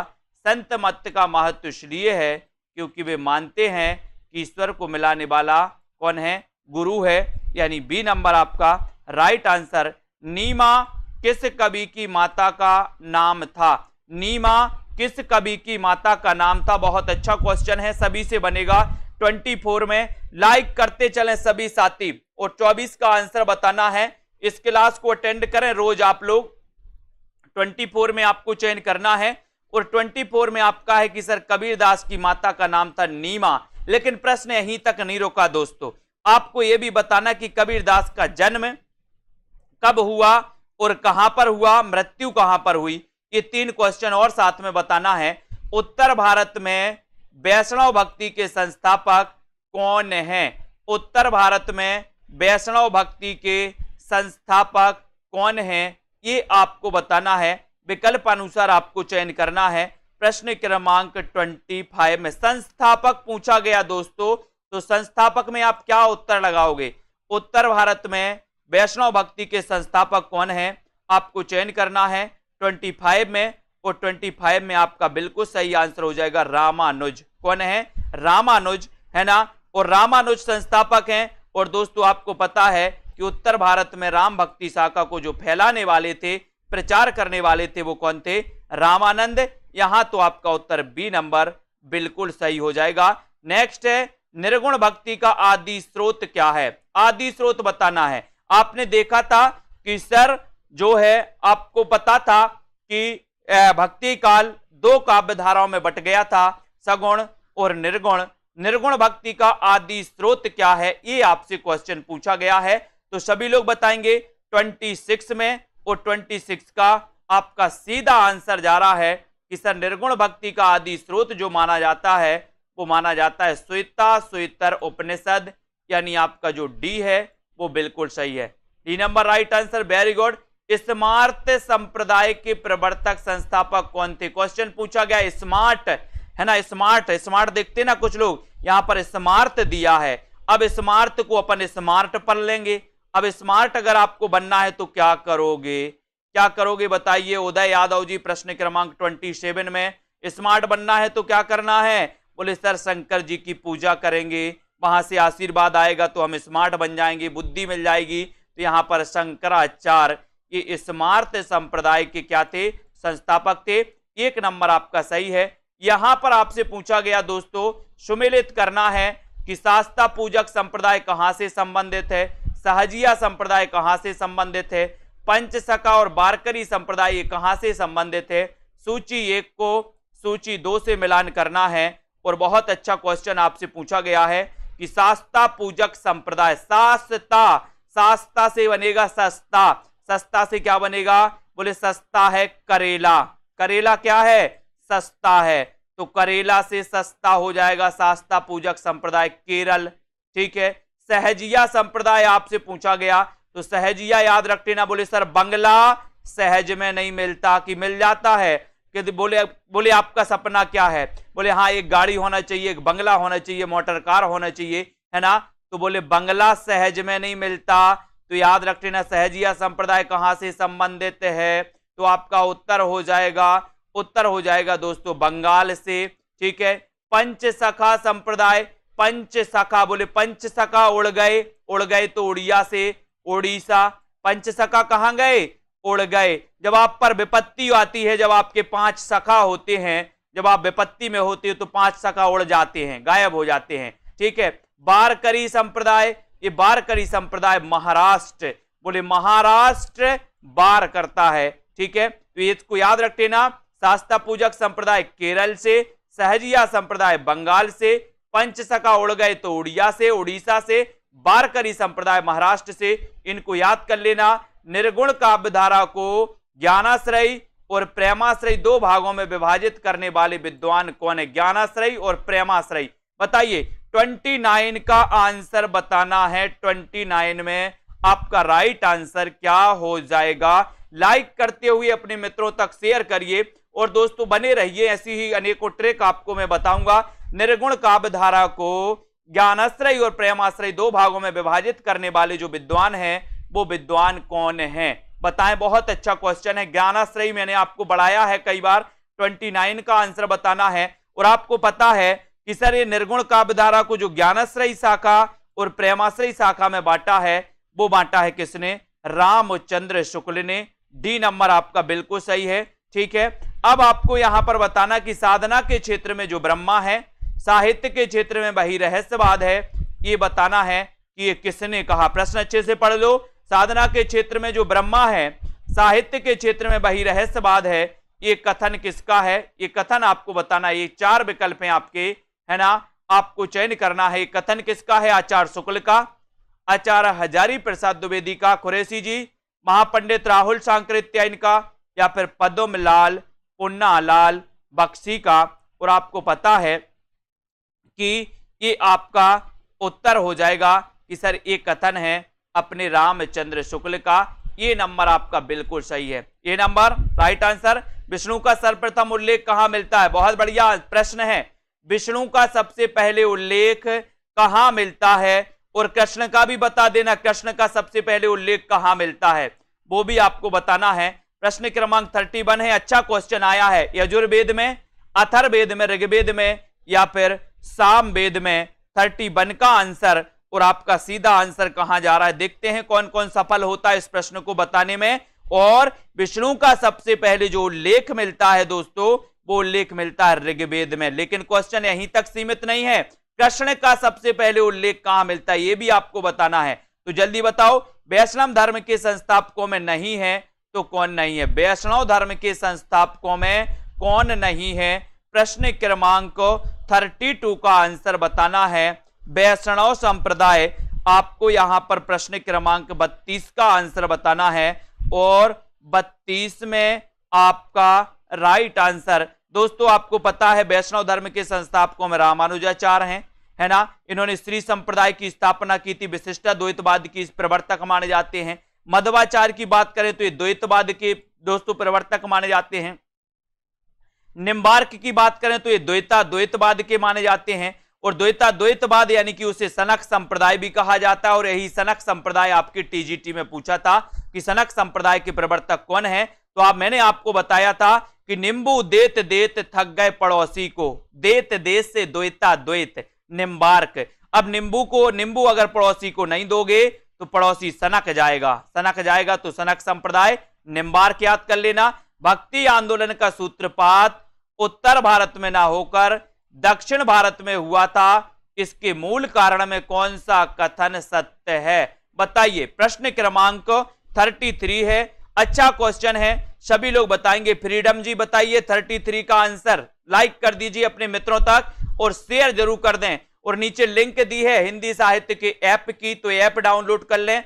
33 का आंसर आपको चयन करना है और आपका उत्तर जा रहा है कि सर यहां पर दक्षिण भारत पूर्णतः क्या था, निरापद था। तो 1 नंबर आपका सही हो जाएगा। ये नंबर आपका राइट आंसर है। बहुत बढ़िया आंसर, ठीक है, वेरी गुड आंसर। ये कथन सत्य है। 1 नंबर आपका वेरी गुड। अद्वैत दर्शन या अद्वैतवाद के प्रवर्तक कौन है, प्रश्न क्रमांक 34। अद्वैतवाद के प्रवर्तक कौन माने जाते हैं, ये आपको बताना है। उत्तर क्या हो जाएगा, 34 का आंसर। लाइक करना है, मित्रों को शेयर करना है। सेल्फ स्टडी क्लासेस ऐप को दोस्तों डाउनलोड कर लेना है और इस सीरीज से आपको जुड़े रहना है ना। आपको चयन करना है यहां पर अद्वैतवाद के प्रवर्तक कौन है। तो अपन ने पढ़ा था कि सर शंकर क्या है, अद्वितीय हैं कि नहीं, अद्वितीय हैं, ठीक है, अद्वितीय हैं। तो अद्वितीय से क्या हो जाएगा, अद्वैतवाद। और अद्वैतवाद के दोस्तों आचार्य शंकराचार्य माने जाते हैं, यानी कि आपका यहां पर डी नंबर। अद्वैतवाद का पूछा है, अद्वैतवाद के शंकराचार्य। बहुत बढ़िया। सूची 1 से सूची 2 को मिलान करिए। यहां पर आपसे दिया है शुद्धाद्वैतवाद के प्रवर्तक कौन है, ये आपको बताना। अद्वैतवाद के कौन है, विशिष्टाद्वैतवाद के कौन, द्वैतवाद के कौन है, क्वेश्चन पूछा ही जाता है। तो आपको पता होगा कि शुद्धाद्वैतवाद के वल्लभाचार्य, बिल्कुल सही है। अद्वैतवाद के शंकराचार्य, ये भी बिल्कुल सही है। विशिष्टाद्वैतवाद के रामानुजाचार्य, ये भी सही है। और द्वैतवाद के मध्वाचार्य, बिल्कुल सही दिया है। बोले सर शुद्धाद्वैतवाद, शुद्ध बल से वल्लभाचार्य। अद्वितीय कौन है, शंकर, तो शंकराचार्य। विशिष्ट कौन है, राम, तो रामानुजाचार्य। द्वैतवाद मध्वाचार्य, ठीक है। यहां से क्वेश्चन आता है, अद्वैतवाद के प्रवर्तक आचार्य शंकर को कुछ पुराण पंथियों ने प्रच्छन्न बौद्ध कहा था, क्यों कहा था। 36 का आंसर बताइए। उत्तर क्या हो जाएगा उसमें सभी लोग बताएंगे। प्रश्न क्रमांक 36 का आंसर, अद्वैतवाद के प्रवर्तक आचार्य शंकर को कुछ पुराण पंथियों ने प्रच्छन्न बौद्ध कहा था, क्यों कहा था, ये क्वेश्चन आपको बताना है। 36 का आंसर आपको चयन करना है और बहुत ही बढ़िया है दोस्तों, बताएं 36 का आंसर। और लाइक करना है अपने मित्रों तक, शेयर कर देना है दोस्तों। और जिन भी साथियों को एडेड जूनियर का मॉडल पेपर हिंदी नंबर 100 का मॉडल पेपर प्रैक्टिस करना है, वो 350 में सेल्फ स्टडी क्लासेस में आप मॉडल पेपर में एडमिशन ले सकते हैं। और यहां पर 36 का आंसर है, तो यहां पर आपका डी नंबर सही है कि बौद्ध धर्म में सभी मनुष्य समान हैं। शंकराचार्य ने इसी का अनुकरण किया था, यानी कि आपका जो डी नंबर है वो बिल्कुल सही है, ठीक है। अद्वैतवाद के अनुसार बताइए, जीव और ब्रह्मा एक हैं क्या, संसार सत्य है। 37 का आंसर आपको चयन करना है और 2 विकल्पों में से ही आप उत्तर बता सकते हो। अद्वैतवाद यानी कि प्रवर्तक शंकराचार्य। अब अद्वैतवाद के अनुसार क्या सही है, अद्वैतवाद मैंने आपको कई बार पढ़ाया है दोस्तों। नीरज कुमार जी पढ़ाया है कि नहीं पढ़ाया, अद्वैतवाद के अनुसार क्या है, गलत नहीं होना चाहिए, बताइए क्या राइट आंसर है। 37 का आंसर प्रमोद सैनी जी, अद्वैतवाद के अनुसार जीव और ब्रह्मा एक हैं, जीव और ब्रह्मा एक हैं, यानी कि ये नंबर आपका बिल्कुल सही है। ये नंबर आपका राइट आंसर हो जाएगा। उसके बाद थोड़ा सा आते हैं, यहां वहां देखते हैं और पूछते हैं कि भक्ति आंदोलन को दक्षिण से उत्तर भारत लाने का श्रेय किसको है। एक नॉर्मल क्वेश्चन आपसे पूछ लिया गया जो कि आपको बहुत अच्छे से पता है, दक्षिण भारत से उत्तर भारत लाने का श्रेय किसे है, ये आपको बताना है। सभी लोग बताएंगे उत्तर क्या हो जाएगा। प्रश्न क्रमांक 38 में आपको चयन करना है और 38 में भक्ति आंदोलन को दक्षिण से उत्तर भारत लाने का श्रेय किसको है, उत्तर क्या हो जाएगा। यहां पर सभी को पता है कि सर संत रामादास रामानंद लाए थे, 12 शिष्य थे इनके, है ना। 12 शिष्यों में एक कबीरदास भी थे, ठीक है, कबीरदास भी थे। रामानंद दोस्तों सगुण पंथी थे, जबकि कबीर जो थे निर्गुण पंथी थे। यानी कि रामानंद सगुण थे और सगुण भक्ति धारा के इस रामानंद के शिष्यों में दोस्तों निर्गुण पंथी भी थे, है ना। हरिदासी संप्रदाय के प्रवर्तक कौन है? हरिदासी संप्रदाय, बहुत बढ़िया क्वेश्चन आपसे पूछा गया है। कौन कौन सही उत्तर बताएगा? और इस हरिदासी संप्रदाय को और किस नाम से जाना जाता है, ये भी क्वेश्चन आपको बताना है।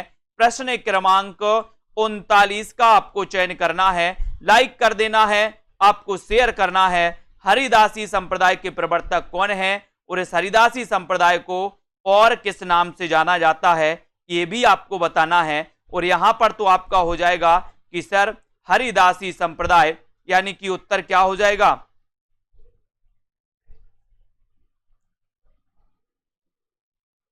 सभी लोग बताएंगे।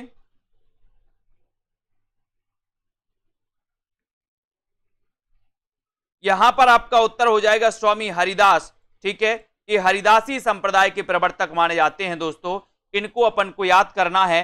कुछ विद्वान हित हरिवंश को भी मानते हैं, लेकिन इनके नाम पर स्वामी हरिदास के नाम पर ये हरिदासी संप्रदाय पड़ा था, है ना। यहां पर आपका उत्तर 1 नंबर बिल्कुल सही हो जाता है। अगला क्वेश्चन है, वैष्णव धर्म के 4 प्रमुख आचार्यों में से किसने अपने सिद्धांतों में भक्ति और ज्ञान का समुच्चय माना है? बताएं। प्रश्न क्रमांक 40 का आंसर आपको चयन करना है। और यहां पर बहुत बढ़िया आंसर आया है कि सर इसे टट्टी संप्रदाय भी कहा जाता है और इसे सखी संप्रदाय भी कहा जाता है, ठीक है। वैष्णव धर्म के 4 प्रमुख आचार्यों में से किसने अपने सिद्धांतों में भक्ति और ज्ञान का समुच्चय माना है? तो बताइए। प्रश्न क्रमांक 40 का राइट आंसर आपको चयन करना है, लाइक करना है अपने मित्रों तक और सेल्फ स्टडी क्लासेस ऐप को डाउनलोड करना है। यहां पर तो आपका रामानुज बिल्कुल सही हो जाएगा। रामानुजाचार्य जो कि श्री संप्रदाय के प्रवर्तक हैं, अद्वैतवाद के प्रवर्तक हैं। रामानुजाचार्य की परंपरा में भी रामानंद हुए दोस्तों, है ना। और रामानंद के बाद तुलसी, कबीर आदि बहुत सारे हुए हैं। तो ये आपका 1 नंबर आपको याद रख लेना, रामानुज। भक्ति और ज्ञान की पृष्ठभूमि में रामावत संप्रदाय का प्रवर्तन किसने किया? ये रामावत संप्रदाय आपको पता है, बहुत अच्छे से आप जानते हो रामावत संप्रदाय को। सभी लोग बताएंगे और एक बार लाइक करके शेयर जरूर कर दीजिए सभी साथी। मजा आ रहा हो आपको अगर, तो 41 में आपको रामावत संप्रदाय पूछा गया और रामावत में आपने बता दिया कि सर बी नंबर लगा दो, रामानंद लगा दो, कोई हर्जा नहीं है। वारकरी संप्रदाय पूछा गया, इसके प्रवर्तक कौन है?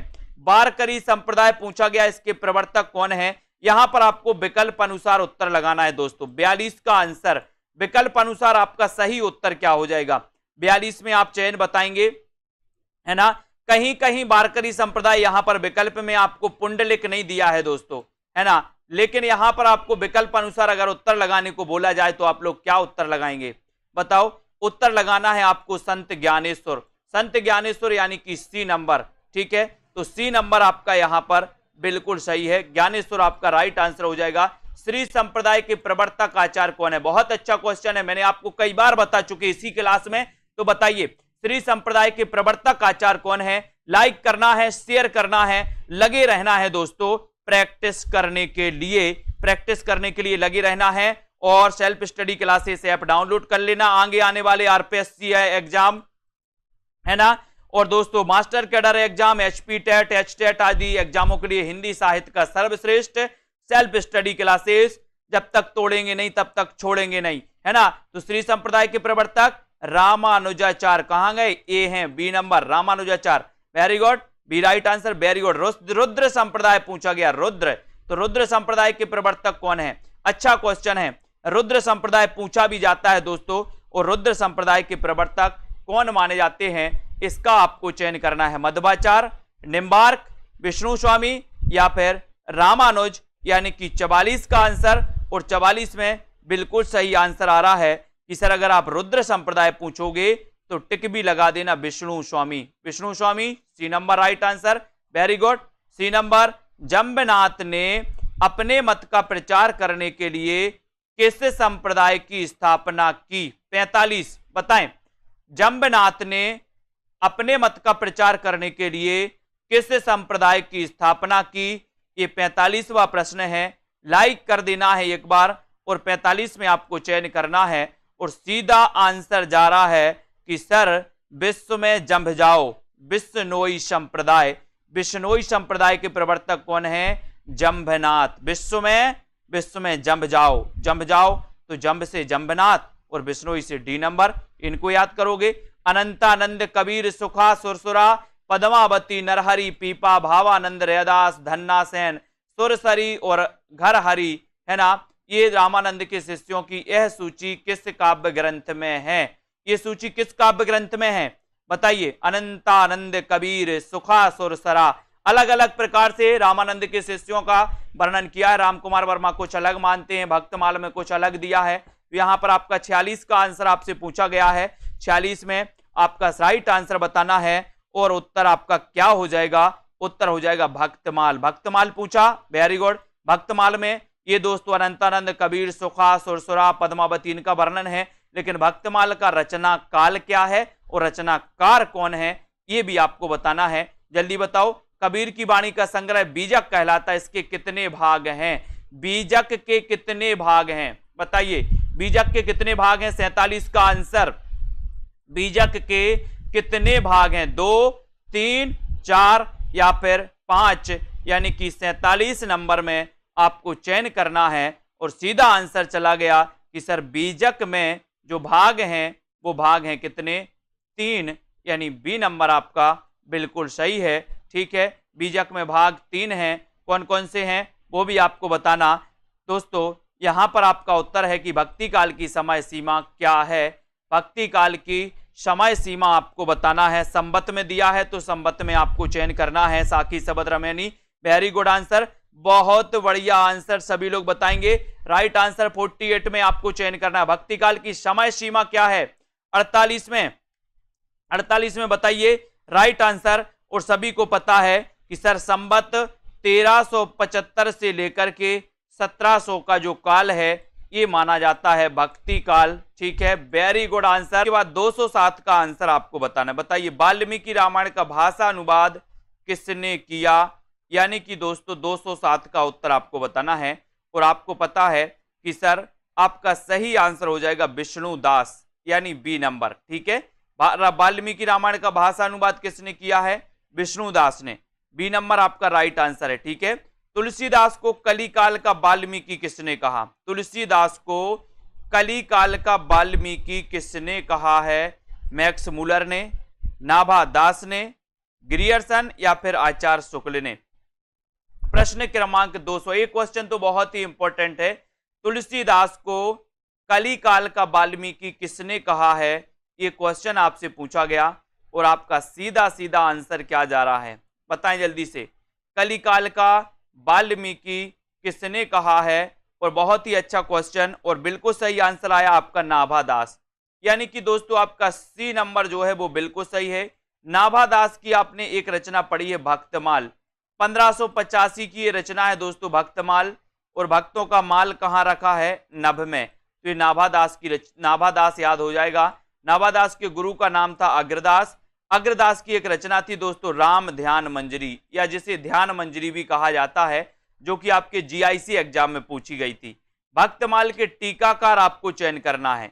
प्रश्न क्रमांक 209 का आंसर भक्तमाल के कभी कभी ऐसा होता है कि भक्तमाल के टीकाकार पूछा जाता है और लोग नाभादास, देखो बहुत सारे लोगों ने, रेखा त्रिपाठी जी ने सी लगा दिया, बहुत बढ़िया। और कौन लगा रहा है सी? ज्ञानेश जी ने भी सी लगा दिया, अनीता रानी ने भी सी लगा दिया, संध्या जी ने भी सी लगा दिया, बहुत बढ़िया बहुत बढ़िया, धन्यवाद। यहाँ टीकाकार पूछा है और आपने नाभादास लगा दिया, गलत बात गलत बात। भक्तमाल के टीकाकार पूछा, टीकाकार प्रियादास थे। भक्तमाल के टीकाकार कौन थे? प्रियादास। भक्तमाल के रचनाकार कौन थे? तो नाभादास। भक्तमाल के अगर अकेला भक्तमाल पूछा जाता तो आपका नाभादास होता, लेकिन भक्तमाल के टीकाकार पूछा तो आपका प्रियादास लगाना है, ना कि नाभादास। ठीक है, गोस्वामी तुलसीदास के गुरु का नाम बताइए। प्रश्न क्रमांक 210 में गोस्वामी तुलसीदास के गुरु का नाम क्या था? रामानंद, नरहरिदास, रामानुजाचार्य या फिर बल्लभाचार्य? और यहां पर फिर आपने बिल्कुल चौका लगाया और बी नंबर लगाया, नरहरिदास, यानी बी आपका राइट आंसर है। नरहरिदास बिल्कुल सही है। तुलसीदास नाटक के रचयिता कौन है? प्रश्न क्रमांक 211। तुलसीदास नाटक के रचनाकार कौन है? प्रश्न क्रमांक 211 में आपको बताना है तुलसीदास नाटक के रचनाकार कौन है। और आपका सीधा आंसर जा रहा है कि सर तुलसीदास एक नाटक है, और ये नाटक किसका है? बताइए किसका है प्रश्न क्रमांक 211 में। और 211 में आपका उत्तर हो जाएगा सी नंबर, यानी कि जगन्नाथ प्रसाद चतुर्वेदी। सी आपका बिल्कुल सही है, ये तुलसीदास नाटक है। ठीक है, तुलसी चरित के रचनाकार कौन है? अच्छा क्वेश्चन है। 212 तुलसी चरित ये किसकी रचना है? ये आपको बताना है। सभी साथी बताएंगे, और सेल्फ स्टडी क्लासेस ऐप को डाउनलोड कर ले सभी साथी, है ना। और दोस्तों बढ़िया तरीके से आपको बताना है तुलसी चरित के रचनाकार कौन है। एक अच्छा क्वेश्चन आपसे पूछा गया, सभी लोग लाइक कर दो एक बार। तुलसी चरित के रचनाकार, और 212 में आपका उत्तर है। कई बार अपन ने पढ़ा है कि सर तुलसी चरित ये रघुबर दास की रचना है, यानी कि आपका जो उत्तर है डी नंबर, ये डी नंबर बिल्कुल सही है। ठीक है, तुलसीदास को बुद्ध देव के बाद सबसे बड़ा लोक नायक किसने कहा है? 213 तुलसीदास को बुद्ध देव के बाद सबसे बड़ा लोक नायक किसने कहा है? ये आपसे क्वेश्चन पूछा गया, और क्वेश्चन बहुत अच्छा है। तुलसीदास को बुद्ध देव के बाद सबसे बड़ा लोक नायक किसने कहा है? ये क्वेश्चन है, और आपने बिल्कुल सही बताया कि सर किसने कहा है? डॉक्टर गिरियर्सन ने। डॉक्टर गिरियर्सन, यानी ये नंबर आपका बिल्कुल सही है। ठीक है, राम काव्य धारा की सबसे प्रमुख भाषा है तो कौन सी है? राम काव्य धारा, आपने दोस्तों भक्ति काल में सगुण भक्ति शाखा में एक नाम सुना होगा राम काव्य धारा का। ठीक है, अब राम काव्य धारा का आपने नाम सुना है, और इसकी सबसे प्रमुख जो भाषा है वो आपको बताना है। तो प्रमुख भाषा कौन सी है राम काव्य धारा की? क्वेश्चन बड़ा अच्छा है, और प्रश्न क्रमांक 214 का उत्तर हो जाएगा कि सर राम काव्य धारा की बात करोगे तो इसकी प्रमुख भाषा है अवधी। अवधी है। अब आपको बताना है कि अवधी किस दोस्तों भाषा से निकली हुई है ना। तो बताइए, बी नंबर आपका यहां पर सही है। तुलसीदास की अलौकिक घटनाओं का चित्रण किसमें हुआ? अच्छा क्वेश्चन है। 215 तुलसीदास की अलौकिक घटनाओं का चित्रण किसमें हुआ है? ये आपको 215 में बताना है। लाइक करना है, शेयर कर देना है अपने मित्रों तक, और तुलसीदास की अलौकिक घटनाओं का चित्रण किसमें हुआ है ये आपको बताना है। सभी लोग लाइक कर दें और अपने मित्रों तक शेयर कर दें साथियों, और बढ़ते रहें आगे इसी प्रकार से। तुलसीदास की अलौकिक घटनाओं का चित्रण किसमें हुआ है, ये आपसे क्वेश्चन पूछा गया प्रश्न क्रमांक 215 में, है ना। और 215 का आपका उत्तर है कि सर ये जो है ये गोसाई चरित। गोसाई चरित के रचनाकार कौन है ये भी बताना है। तुलसी चरित में नहीं, गोसाई चरित में। गोसाई चरित के रचनाकार कौन है, जल्दी से बताओ। गोसाई चरित के रचनाकार कौन है ये भी बताना। हरिओम जी, तुलसीदास को चलता फिरता तुलसी तरु किसने कहा है? तुलसीदास को चलता फिरता तुलसी तरु किसने कहा था? प्रश्न क्रमांक 216 में आपको बताने। तुलसीदास जी हैं दोस्तों, इनके बारे में आपको चलता फिरता तुलसी तरु इनके लिए किसने कहा है ये आप लोग बताएंगे प्रश्न क्रमांक 216 में। और बेणी माधव दास की रचना है गोसाई चरित, बिल्कुल सही है। तुलसीदास के शिष्य थे दोस्तों, और 216 में आपका राइट आंसर हो जाएगा कि सर इन्हें कहा है किसने? मधुसूदन सरस्वती ने। डी नंबर आपका सही है, चलता फिरता तुलसी तरु मधुसूदन सरस्वती, यानी डी आपका राइट आंसर। तुलसीदास जी विद्यमान थे दोस्तों कौन सी शताब्दी में? 13वीं, 14वीं, 15वीं या फिर 16वीं? जल्दी से बताएं, और एक बार जल्दी से लाइक जरूर कर दें। जल्दी से आपको बताना है कि तुलसीदास विद्यमान थे तो किस शताब्दी में विद्यमान थे? और बिल्कुल सही आंसर है सर 16वीं शताब्दी, यानी डी नंबर आपका सही है। ठीक है, प्रश्न क्रमांक 270 में डी आपका राइट आंसर है। वेरी गुड, 16वीं शताब्दी। तुलसी की माता का नाम क्या था? तुलसी का माता का नाम बताना है। गोद लिए हुलसी फिरे तुलसी सौ सुत होए, ये पंक्ति किसकी है ये भी बता दो। गोद लिए हुलसी फिरे तुलसी सौ सुत होए, और तुलसीदास की माता का नाम क्या था? प्रश्न क्रमांक 218 है, और 218 में तुलसी की माता का नाम पूछा तो आपको पता है तुलसी की माता का नाम हुलसी था। ये नंबर आपका सही है।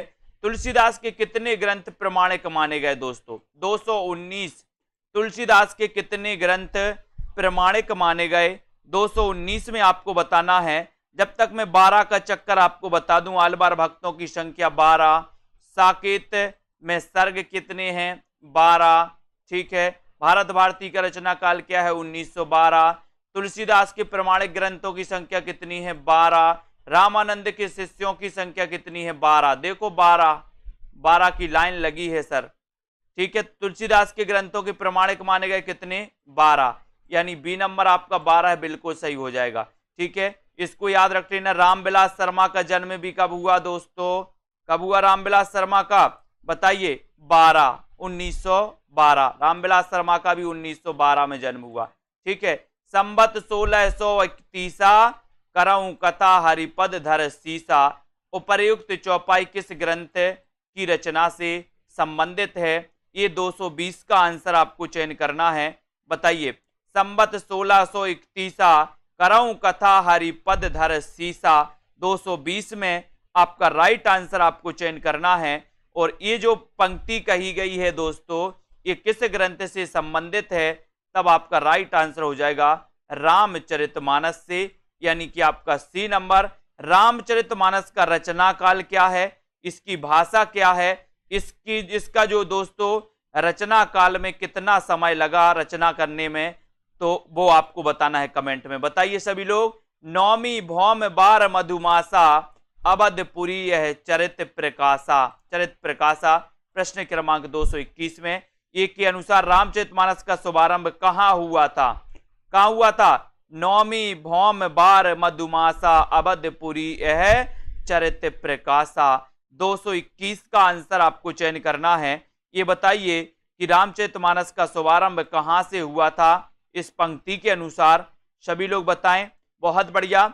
यहां पर 221वां प्रश्न पूछा गया और आपने बता दिया बिल्कुल सही कि सर अयोध्या में। अयोध्या में हुआ था इसका दोस्तों, है ना, शुभारंभ, यानी आपका सी नंबर बिल्कुल सही है, ठीक है। जन्म मुक्ति मही जानी, ज्ञान खान अगहानी कर, जह बस शंभु भवानी, सो काशी से अकसना। किसिकंदा कांड के मंगलाचरण में तुलसीदास ने किसका वर्णन किया है? बहुत बढ़िया क्वेश्चन है दोस्तों। बताइए। 222 इस पंक्ति के अनुसार आपको चयन करना है। लाइक करना है, अपने मित्रों तक शेयर जरूर कर लो। और हिंदी साहित्य के ऐप की लिंक नीचे दी है, तो आप सभी साथी हिंदी साहित्य के ऐप की लिंक दोस्तों, लिंक से ऐप को डाउनलोड कर सकते हो। तो जल्दी से आपको बताना है ये पंक्ति के बारे में। राइट क्या हो जाएगा यहां पर? और बिल्कुल सही आंसर आ गया सभी लोगों का कि सर इसमें काशी लगा दो। काशी का, काशी आपका बिल्कुल सही है। वेरी गुड, बहुत बढ़िया। किसिकंदा में से उत्तरकांड तक की रचना तुलसीदास ने कहा की? Most important question, IMP question है दोस्तों इसमें। किसिकंदा कांड से उत्तरकांड तक की रचना तुलसीदास ने कहां की थी? कहां की थी? अयोध्या में, काशी में, प्रयाग में, या फिर चित्रकूट में? यानी कि 223 का आंसर आपको बताना है। किसिकंदा कांड से उत्तरकांड तक की रचना तुलसीदास ने कहां पर की थी, ये आपको बताना है। कुरैशी जी बहुत बढ़िया, 223 का आंसर, और वो की थी दोस्तों इन्होंने कहां पर? काशी में। किसिकंदा कांड से उत्तरकांड तक की, काशी, यानी बी नंबर, ठीक है। तुलसीदास ने रामचरितमानस की रचना आरंभ की थी, कब की थी आरंभ? बताइए। 224 का आंसर बताना है। इन्होंने रामचरितमानस की रचना कब आरंभ की थी? 224 का आंसर। बहुत ही अच्छा क्वेश्चन आपसे पूछा गया है दोस्तों। आपको लाइक करना है, मित्रों तक शेयर करना है। और तुलसीदास की जो रामचरितमानस है महाकाव्य है, 7 कांड है दोस्तों, अवधी भाषा में लिखा गया महाकाव्य है। और ये जो इसकी आरंभ हुई थी, रचना आरंभ हुई थी 1574 ईस्वी यानी कि आपका उत्तर डी नंबर जो है वो बिल्कुल सही है। भक्ति काल के किस कवि ने अपनी हिंदी की रचनाओं में संस्कृत की सभी शास्त्रीय परंपराओं का निर्वहन किया है? यानी कि 225 का आंसर बताना। भक्ति काल के किस कवि ने अपनी हिंदी की रचनाओं में संस्कृत की सभी शास्त्रीय परंपराओं का निर्वहन किया है? तो बताइए किस में किया? तुलसीदास में, सूरदास में, कबीरदास में, या फिर दोस्तों जायसी। अब किस कवि ने अपनी हिंदी की रचनाओं में संस्कृत की सभी शास्त्रीय परंपराओं का निर्वहन किया? ये क्वेश्चन आया हुआ है और आपका उत्तर हो जाएगा तुलसीदास ने, यानी ये नंबर आपका बिल्कुल सही है। कृष्ण गीतावली काव्य कृति के रचनाकार कौन है? कृष्ण गीतावली के रचनाकार कौन है? क्वेश्चन बहुत अच्छा है, वीडियो को लाइक जरूर करना है और 226 में से आपका उत्तर बताना है। और कृष्ण गीतावली जो कि दोस्तों ब्रज भाषा में लिखी गई, कौन सी भाषा में लिखी गई? ब्रज भाषा। आपको पता है कि तुलसीदास ने ब्रज का भी दोस्तों ब्रज में भी रचनाएं की और अवधि में भी की। अवधि की अपन ने याद किया था कि जब तुलसीदास की जिन 12 प्रमाणिक रचनाओं में से जिनमें अवधि और मंगल आए वो जिसमें राम और मंगल आए वो अवधि में, और जिसमें राम और मंगल ना आए वो ब्रज भाषा में। जैसे रामज्ञा, प्रश्नावली, रामचरितमानस, है ना, ये सब अवधि में है। और कृष्ण गीतावली में राम आ ही नहीं रहा, कहीं मंगल भी नहीं आ रहा, तो ये कृष्ण गीतावली ब्रज में है। और इसके रचनाकार कौन है? तुलसीदास हैं।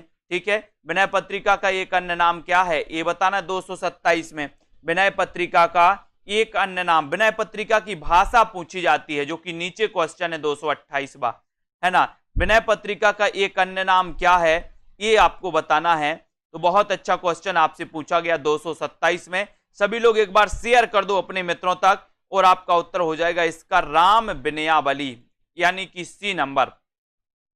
विनय पत्रिका का एक अन्य नाम माना जाता है विश्वास मलिक जी, राम विनयावली। और ये राम विनयावली या विनय पत्रिका की जो भाषा है वो भाषा तो आप सभी को पता है कि सर ब्रज भाषा है। ठीक है, ब्रज भाषा डी नंबर। विनय पत्रिका की रचना किस रूप में है? खंड काव्य है ये, गीति काव्य है, प्रबंध काव्य है, या फिर गद्य काव्य है? यानी कि 229 का आंसर आपको चयन करना है। 229 में विनय पत्रिका की रचना किस रूप में है, ये क्वेश्चन आपसे पूछा गया और वो रूप बताना है दोस्तों। कौन सी? विनय पत्रिका की रचना जो है ये गीति काव्य। क्या में है? गीति काव्य में है, यानी कि आपका बी नंबर जो है, बी नंबर 29 का बिल्कुल सही है। बी नंबर बताया है, बहुत बढ़िया। अगला क्वेश्चन देखो, विनय पत्रिका में आत्मनिवेदन कितने रागों में हुआ है? कितने रागों में हुआ आत्मनिवेदन? 19, 21, 22 या फिर 20? बहुत बढ़िया सुरभि जी, कलिकाल से मुक्ति हेतु। तो 230 का आंसर, और 230 में आत्मनिवेदन कितने रागों में हुआ? तो वो हुआ है 21 रागों में। 21 यानी कि आपका सी नंबर बिल्कुल सही है। बहुत बढ़िया आंसर आ रहा है आप लोगों के, बिल्कुल राइट तो आंसर बता रहे हो। विनय पत्रिका का प्रमुख रस बताना है, कौन सा है? विनय पत्रिका का रस क्या है? भक्ति है, वात्सल्य है, शांत है, या फिर करुण है? विनय पत्रिका का प्रमुख रस कौन सा है? ये अच्छा क्वेश्चन है। 231 का आंसर बताना है और आपका उत्तर जाएगा कि सर विनय पत्रिका का अगर आप रस पूछोगे, है ना, ये रस है कौन सा? शांत रस है। कौन सा रस है? शांत रस। ठीक है, तो ये डी नंबर आपका सही है। विनय पत्रिका का विषय क्या है? विषय बताइए। देव स्तुति है, आध्यात्मिक जीवन है, योग भावना। अब आप बोलोगे कि सर आप तो विनय पत्रिका के पीछे ही पड़ गए। ठीक है, कोई बात नहीं, विनय की पत्रिका है, अब इसके पीछे तो अपन को पढ़ना ही पड़ेगा, तभी तो अपना काम बनेगा। विनय पत्रिका का विषय आपको बताना है, विषय जल्दी से बता दीजिए। विनय पत्रिका का विषय क्या है? बहुत अच्छा क्वेश्चन है। और 225 में आपका उत्तर हो जाएगा कि सर ये है आध्यात्मिक जीवन, यानी ये नंबर आपका बिल्कुल सही है। ठीक है, विनय पत्रिका में कितने पद हैं? विनय पत्रिका में कितने पद हैं? 233, 280, 380, 180 या फिर 480? विनय पत्रिका में कितने पद हैं, ये आपसे पूछा गया। 233 में आंसर पूछा गया और आपने बता दिया कि सर ये जो विनय पत्रिका है इसमें पदों की संख्या कितनी है? कितनी है अन्नू त्रिपाठी जी? कितनी है? 280 यानी ये नंबर आपका 280 बिल्कुल सही है। 280 राइट आंसर। तुलसीदास की प्रथम रचना कौन सी है? 234। प्रथम रचना कौन सी है? ये क्वेश्चन दोस्तों अपन को विकल्प अनुसार लगाना है। तो बताइए 234 में आपका राइट आंसर कौन सा हो जाएगा यहां पर, बताइए। तो यहां पर जो विकल्प अनुसार दोस्तों अलग अलग विद्वानों ने अलग अलग मानी है, इनका राइट आंसर गीतावली हो जाएगा विकल्प अनुसार। वैसे अलग अलग विद्वानों, किसी ने वैराग्य संदीपनी को माना है ना। तो यहां पर आपको बी लगाना है, ठीक है। तुलसीदास की काव्य कला की सबसे मधुरतम अभिव्यक्ति क्या है? तुलसीदास की काव्य कला की सबसे मधुरतम अभिव्यक्ति आपको बताना क्या है? कवितावली है, दोहावली, गीतावली या फिर जानकी मंगल? सबसे मधुरतम अभिव्यक्ति चयन करना है प्रश्न क्रमांक 235 में, बताइए। 235 में आपको चयन करना है। 235 का सबसे मधुरतम अभिव्यक्ति कौन है, ये आपसे पूछा गया। तो सबसे मधुरतम जो अभिव्यक्ति है वो गीतावली है दोस्तों, इनकी गीतावली, सी नंबर, ठीक है। सबसे मधुरतम अभिव्यक्ति है तुलसीदास की। गीतावली का रचना रूप क्या है, यानी कि गीतावली क्या है, इसका काव्य रूप क्या है वो बताना है। खंड काव्य है, प्रबंध काव्य है, गद्य काव्य है या फिर गीति काव्य है? एक कवि के बारे में अभी अपन अच्छे से नहीं पढ़ पाए, तुलसीदास के बारे में बस। देश सेवा जी, गीतावली का काव्य रूप क्या है, रचना रूप क्या है? 236 में आपको चयन करना है। तो आपको बताना है कि सर गीतावली गीति काव्य है। क्या है? गीति काव्य, यानी डी नंबर, ठीक है। निम्न में से किस ग्रंथ में तुलसी ने छंद विशेषणा रखकर 21 रागों की योजना की है? 21 रागों की योजना किसमें की है? 237 का आंसर। तो छंद विशेष न रखकर 21 रागों की योजना की है। तो बताइए गीतावली में, रामज्ञा प्रश्न, रामचरितमानस या फिर वैराग्य संदीपनी? तो यहां पर आपका उत्तर ए नंबर सही। 21 रागों की छंद योजना न रख करके 21 रागों की दोस्तों इसमें योजना की है। एक नंबर आपका सही है। गीतावली की भाषा बताइए। अब भाषा में तो आपको याद रख लेना है कि भाषा में आपको कोई कठिनाई नहीं होगी। रंजना जी, गीतावली की भाषा क्या है? 238 का आंसर बताना है। 238 अवधी, ब्रज, भोजपुरी या फिर बुंदेली? और 238 में आपका उत्तर जा रहा है कि सर गीतावली की भाषा तो ब्रज है। आपने ट्रिक बता दी थी कि तुलसीदास की जिन 12 प्रमाणिक रचनाओं में राम और मंगल आए वो अवधी, जिनमें राम और मंगल ना आए वो ब्रज। तो गीतावली में राम मंगल नहीं आया, मतलब ये ब्रज की है। तुलसीदास ने मीन और मीन की शनिचरी का वर्णन किस ग्रंथ में किया? 239। तुलसीदास ने मीन की शनिचरी का वर्णन किस ग्रंथ में किया है? हिंदी साहित्य के ऐप की लिंक नीचे दी है, इस ऐप को आप डाउनलोड कर सकते हो दोस्तों, है ना। केवल हिंदी साहित्य के लिए ये ऐप बनाया गया। बाकी सेल्फ स्टडी क्लासेस ऐप से तो आप जुड़े होंगे, उससे आप जुड़े रहें, है ना। और जिन भी साथियों को जूनियर सुपर टेट हिंदी के लिए मॉडल पेपर लेना है वो मॉडल पेपर ले सकते हैं 350 में। क्रश कोर्स लेना है वो ले सकते हैं 599 में, ठीक है। तो तुलसीदास ने मीन की शनिचरी का वर्णन किस ग्रंथ में किया? 239 का आंसर है। और 239 में आपका उत्तर हो जाएगा कवितावली में। एक क्वेश्चन याद रख लेना, मीन की शनिचरी का वर्णन किया है कवितावली में। बहुत ही आईएमपी क्वेश्चन है ना। तुलसीदास ने मीन की शनिचरी का वर्णन, शनिचरी यानी शनिचर, शनिचर आता ना एक दिन, बोले शनिचर को हम कविता गाते हैं, कविता। तो शनिचर याद रखते ना। कवितावली, कवितावली में कितनी कविताएं हैं बताओ? कवितावली में कितनी कविताएं हैं?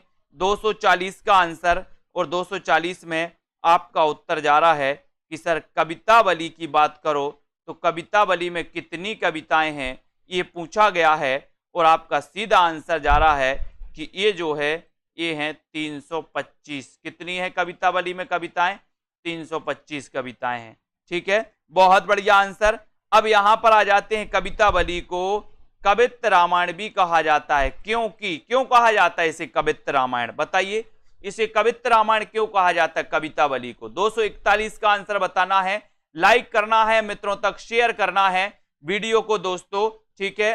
कवितावली को कवित्त रामायण भी कहा जाता है क्योंकि इसमें राम कथा 7 कांडों में वर्णित है, इसमें राम और सीता की वंदना माधुर भाव से की गई है, इसमें भगवान राम की स्तुति और वंदना दास भाव से की गई, या फिर कवितावली मुक्तक काव्य है और इसकी भाषा, इसकी सभी कविताएं राममय हैं। तो 241 में आपका उत्तर है कि सर इसमें राम कथा 7 कांडों में वर्णित है, ये कवित्त रामायण है। ये नंबर आपका यहाँ पर सही हो जाएगा। 1 नंबर आपका राइट आंसर है। कवितावली में कितने प्रकार के छंदों का प्रयोग हुआ है? बहुत अच्छा क्वेश्चन है। 242 में 242 का बताइए। पीडीएफ दोस्तों, पीडीएफ आपके लिए परचेस करनी पड़ेगी ऐप में जाकर के। निचोड़ क्लास की पीडीएफ, हिंदी साहित्य का पूरा निचोड़ की पीडीएफ जो है आपके लिए 999 रुपए की है दोस्तों। ये पीडीएफ निचोड़, हिंदी साहित्य का पूरा निचोड़ है। ये पीडीएफ आपको 999 रुपए में रखी गई है। तो आप ऐप डाउनलोड कर लें सेल्फ स्टडी क्लासेस में, अगर आपको पीडीएफ परचेस करनी है तो। कवितावली में कितने प्रकार के छंदों का प्रयोग हुआ है? 242 का आंसर। और 242 में 4 प्रकार की, कितने प्रकार की? 4, यानी आपका सी नंबर बिल्कुल सही है। अगले क्वेश्चन की ओर जाते हैं। अगला क्वेश्चन आपको है, कवितावली के किस कांड में एक ही छंद है? बहुत बढ़िया क्वेश्चन। कवितावली के किस कांड में एक ही छंद है? बाल कांड में, अयोध्या कांड में, सुंदर कांड में, या फिर किष्किंधा कांड में? 243 का आंसर बताना है, लाइक करना है सभी को। कवितावली के किस कांड में एक ही छंद है, ये आपसे पूछा गया, बताएं। 243 नंबर और 243 नंबर में आपका उत्तर है कि सर किष्किंधा कांड में एक ही छंद है, यानी डी नंबर आपका बिल्कुल सही है। D number right answer, very good. किस ग्रंथ में तुलसी ने राम के स्वर को प्रधान स्थान दिया? बहुत बढ़िया। किस ग्रंथ में तुलसी ने राम के स्वर को प्रधान दिया है, प्रधान स्थान दिया है? तो किस ग्रंथ में दिया है, ये आपको 244 का उत्तर बताना है। और 244 में राम के स्वर को प्रधान स्थान दिया है तो किसमें दिया है ना? मॉडल पेपर ऐप में जाकर के आपको मॉडल पेपर लेने पड़ेंगे, मॉडल पेपर ऐप में जाकर के, ठीक है। तो आपका यहां पर राइट आंसर हो जाएगा ये दोस्तों, हाँ, पीडीएफ प्रिंट निकल पाएगी, ये नंबर आपका कवितावली सही हो जाएगा, ठीक है। आप पीडीएफ वाला कोर्स लेंगे तो पीडीएफ का प्रिंट निकलेगा, पीडीएफ वाला, केवल पीडीएफ वाला, ठीक है। वैराग्य संदीपनी किस कवि की रचना है? प्रश्न क्रमांक 245। आप 999 का हिंदी साहित्य का निचोड़ यानी कि इंपॉर्टेंट वाली पीडीएफ 999 में आप खरीद सकते हो, इसका प्रिंट भी आपको निकल जाएगा, है ना। वैराग्य संदीपनी किस कवि की रचना है? 245 का आंसर आपको चयन करना है। और 245 में वैराग्य संदीपनी, और वैराग्य संदीपनी ये जो है दोस्तों, ये तुलसीदास की रचना है। किसकी रचना है? तुलसीदास की, वेरी गुड। रामज्ञा प्रश्न का दूसरा नाम क्या है? बहुत बढ़िया। रामज्ञा प्रश्न का दूसरा नाम क्या है, ये आपका क्वेश्चन है। लाइक जरूर करें सभी साथी, और दोस्तों अपने मित्रों तक शेयर करो। ये क्लास आपके लिए रोज 9 बजे चलती है ना। इस क्लास से आपको जुड़े रहना है। रामज्ञा प्रश्न का दूसरा नाम क्या है? 246 का आंसर, तो आपका उत्तर हो जाएगा दोहावली रामायण। क्या है? दोहावली रामायण। सी नंबर आपका बिल्कुल सही है दोस्तों, C number right answer, very good. Ramagya प्रश्न में 7 सर्ग हैं, प्रत्येक सर्ग में 7 कोष्टक, और प्रत्येक कोष्टक में 7 क्या हैं? चौपाई, छप्पय, वर्वे, या फिर दोहे? बताएं। रामज्ञा प्रश्न में 7 सर्ग हैं, सर्ग और 7 कोष्टक, और दोस्तों प्रत्येक कोष्टक में 7 क्या हैं? 7 क्या है? 247 का आंसर बताना है। ओके आशा जी, बताइए। विद्या जी, पिंटू जी। प्रश्न क्रमांक 247, और 247 में आपका राइट आंसर है दोहे। क्या है? दोहे, यानी डी नंबर। रामज्ञा प्रश्न में 7 सर्ग हैं, प्रत्येक सर्ग में 7 कोष्टक, और प्रत्येक कोष्टक में 7 दोहे हैं, यानी डी नंबर आपका बिल्कुल सही। रामज्ञा प्रश्न। तुलसीदास की कुमार संभव से प्रभावित रचना कौन सी है? कुमार संभव से प्रभावित रचना कौन सी है तुलसीदास की? बताइए। जानकी मंगल, पार्वती मंगल, वैराग्य संदीपनी, या फिर विनय पत्रिका? तुलसीदास की कुमार संभव से प्रभावित रचना कौन सी है? प्रश्न क्रमांक 248, और 248 में तुलसीदास की कुमार संभव से प्रभावित जो रचना है वो रचना कौन सी है? कौन सी रचना है? पार्वती मंगल। ये पार्वती मंगल और जानकी मंगल ये दो खंड काव्य हैं दोस्तों, ये दो खंड काव्य हैं किसके? तुलसीदास के। जानकी मंगल, पार्वती मंगल। अब मंगल आया तो भाषा तो अवधि होगी, है ना, लेकिन पूछा गया है कि तुलसीदास की कुमार संभव से प्रभावित रचना कौन सी है, तो आपको उत्तर लगाना पार्वती मंगल। ठीक है, बी नंबर सही है। तुलसीदास की कौन सी रचना वाल्मीकि रामायण पर आधारित है? कौन सी रचना वाल्मीकि रामायण पर आधारित है? बताइए 249 का आंसर। कौन सी रचना वाल्मीकि रामायण पर आधारित है? तो आपको बताना है उत्तर क्या है। उत्तर क्या है? संपूर्ण कोर्स में पीडीएफ ई बुक रहती है, पीडीएफ को पढ़ सकते हैं, पीडीएफ का प्रिंटर नहीं निकलता उसमें। तुलसीदास की कौन सी रचना वाल्मीकि रामायण पर आधारित है? 249 का क्वेश्चन आपको बताना है और 249 में आपका सीधा आंसर जा रहा है जानकी मंगल, यानी कि ये वाल्मीकि रामायण पर आधारित है। ये नंबर आपका बिल्कुल सही है। ठीक है, जानकी मंगल वाल्मीकि रामायण पर आधारित है। रामलला नहचू की भाषा क्या है? रामलला नहचू की भाषा क्या है? तो बताइए 250 में, आपको तो पता ही है, बताएं। रामलला नहचू की भाषा क्या है? हाँ, अखिल ज्ञान का सागर कहा जाता है कुरैशी जी, बिल्कुल सही है। 250 का आंसर और आपका रामलला नहचू की भाषा पूछा गया तो आपको पता ही चल गया कि सर इसमें तो राम आया, राम मतलब इसमें अवधि है, अवधि यानी कि बी नंबर आपका बिल्कुल सही है। Very good. ठीक है, बरबे रामायण में कितने बरबे छंद हैं? कितने बरबे छंद हैं? 251। बरबे रामायण में कितने बरबे छंद हैं? ये आपको बताना है 49, 59, 69 या फिर 70। बरबे रामायण में कितने बरबे छंद हैं? ये 251 का आंसर बताना है और 251 में आपको बताना है बरबे रामायण में कितने बरबे छंद हैं। तो वो हैं दोस्तों, बताइए कौन कौन बता रहा है? रामज्ञा प्रश्न ज्योतिष से संबंधी है, बिल्कुल सही है। 251 में आपका उत्तर है बरबे रामायण में 69 छंद है, 69 बरबे छंद हैं। सी नंबर सही है। वैराग्य संदीपनी कितने भागों में विभाजित है? वैराग्य संदीपनी कितने भागों में विभाजित है? ये आपको बताना है। अगर आप चाहते हैं हिंदी साहित्य का इंपॉर्टेंट पढ़ना, यानी कि दोस्तों मात्र इंपॉर्टेंट पढ़ना है, वन लाइनर, तो आप दोस्तों हिंदी साहित्य का निचोड़ पीडीएफ भी परचेस कर सकते हैं, जिसकी प्राइस है 999। उसका प्रिंट भी आप निकाल सकते हैं आराम से। वैराग्य संदीपनी कितने भागों में विभाजित है? ये 252 का प्रश्न आपसे पूछा गया और आपका उत्तर है कि सर ये 4 भागों में है। वैराग्य संदीपनी कितने भागों में? 4 भागों में। 4 भागों में सी नंबर, वेरी गुड। वैराग्य संदीपनी में प्रयुक्त छंद कौन से हैं दोस्तों? बताइए। दोहा, सोरठा, चौपाई। वैराग्य संदीपनी में प्रयुक्त छंद कौन सा है? 253 का आंसर। 253 का आंसर बताइए श्याम पंडित जी, प्रश्न क्रमांक 253 में, और 253 का आपका राइट आंसर है ए नंबर, दोहा, सोरठा और चौपाई।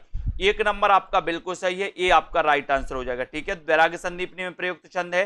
रामचरितमानस की रचना पद्धति है, तो क्या है रामचरितमानस की रचना पद्धति? रचना पद्धति कौन सी है? 254। रामचरितमानस की रचना पद्धति गीत पद्धति है, दोहा चौपाई पद्धति है, छप्पय पद्धति है, या फिर कवित्त सवैया पद्धति है? यानी कि 254 में आपका सही आंसर है इस रामचरितमानस में दोहा चौपाई पद्धति है। बी नंबर आपका बिल्कुल सही है। रामचरित की भाषा और बता दो, भाषा क्या है रामचरितमानस की? बताइए। रामचरितमानस की भाषा बताना है और एक बार लाइक कर देना है अपने मित्रों तक दोस्तों, और शेयर कर देना है इस क्लास को। रामचरितमानस की भाषा बताना है। इतना अच्छा क्वेश्चन आपसे पूछा गया है। नीचे लिंक दी है दोस्तों हिंदी साहित्य के ऐप की, तो ऐप को डाउनलोड कर सकते हो। Self study classes app download करके हिंदी साहित्य के मॉडल पेपर प्राप्त कर सकते हो। ठीक है, रामचरितमानस की अगर बात करें 255 की, तो 255 में आपका उत्तर है सी, यानी कि अवधि। सी नंबर यानी कि अवधि आपका राइट आंसर हो जाएगा। Very good. अब यहां पर आते हैं, थोड़ा सा इसको देखते हैं। रामचरितमानस को पूरा करने में तुलसीदास को कितना समय लगा? बहुत अच्छा क्वेश्चन है। रामचरितमानस को पूरा करने में तुलसीदास को कितना समय लगा? 1 वर्ष 7 माह है, 1 वर्ष 11 माह है, 3 वर्ष 7 माह है, या फिर 2 वर्ष 7 माह है? बताइए रामचरितमानस को पूरा करने में कितना समय लग गया। 256 का आंसर आपको चयन करना है और लगभग सभी को पूरा पूरा उत्तर बता दीजिए। अब यहाँ पे तो सिर्फ माह दिया है, लेकिन आपको पता है कितने लग गया, 2 वर्ष 7 माह है, यानी कि आपका डी नंबर सही है और 26 दिन। ठीक है, तो ये आपका डी बिल्कुल सही है, 2 7 26, 2 7 26, वेरी गुड। रामचरितमानस से किस संवाद का संबंध नहीं है, किस संवाद का संबंध नहीं है, 257 में, और 257 में आपका सही आंसर यहां पर क्या हो जाता है। क्वेश्चन पूछा जाता है रामचरितमानस से किस संवाद का संबंध नहीं है, ये पूछा जाता है, सभी लोग बताएंगे और आपका सीधा आंसर जा रहा है कि सर राम सीता संवाद का संबंध नहीं है। 1 नंबर आपका सही है। ठीक है, रामचरितमानस में कितने कांड हैं, कांड बताइए और कांडों को क्रमबद्ध भी लिखिए। कांडों को क्रमबद्ध भी लिखना है, रामचरितमानस में कितने कांड हैं और पूरे कांड आपको क्रमबद्ध भी लिखना है, 5 7 9 या फिर 11। रामचरितमानस में कितने कांड हैं, 258 का उत्तर बताना है। इन कांडों को आपको बताना है, जल्दी से बताओ। बी नंबर आपका सही है कि 7 कांड हैं, लेकिन 7 कांड कौन कौन से हैं ये आपको क्रमबद्ध लिखना है और रामचरितमानस के कांडों का सही अनुक्रम भी बताना है। बताइए, नीचे दिया है 259 में, क्रम बताइए कौन सा क्रम सही है, बताएं कौन सा क्रम सही हो जाएगा। तो यहां पर आपको दिख रहा होगा कि सर बाल, अयोध्या, अरण्य, किष्किंधा और सुंदरकांड है ना। तो यहां पर आपका सही उत्तर क्या हो जाएगा, सी नंबर। सी नंबर आपका बिल्कुल सही है।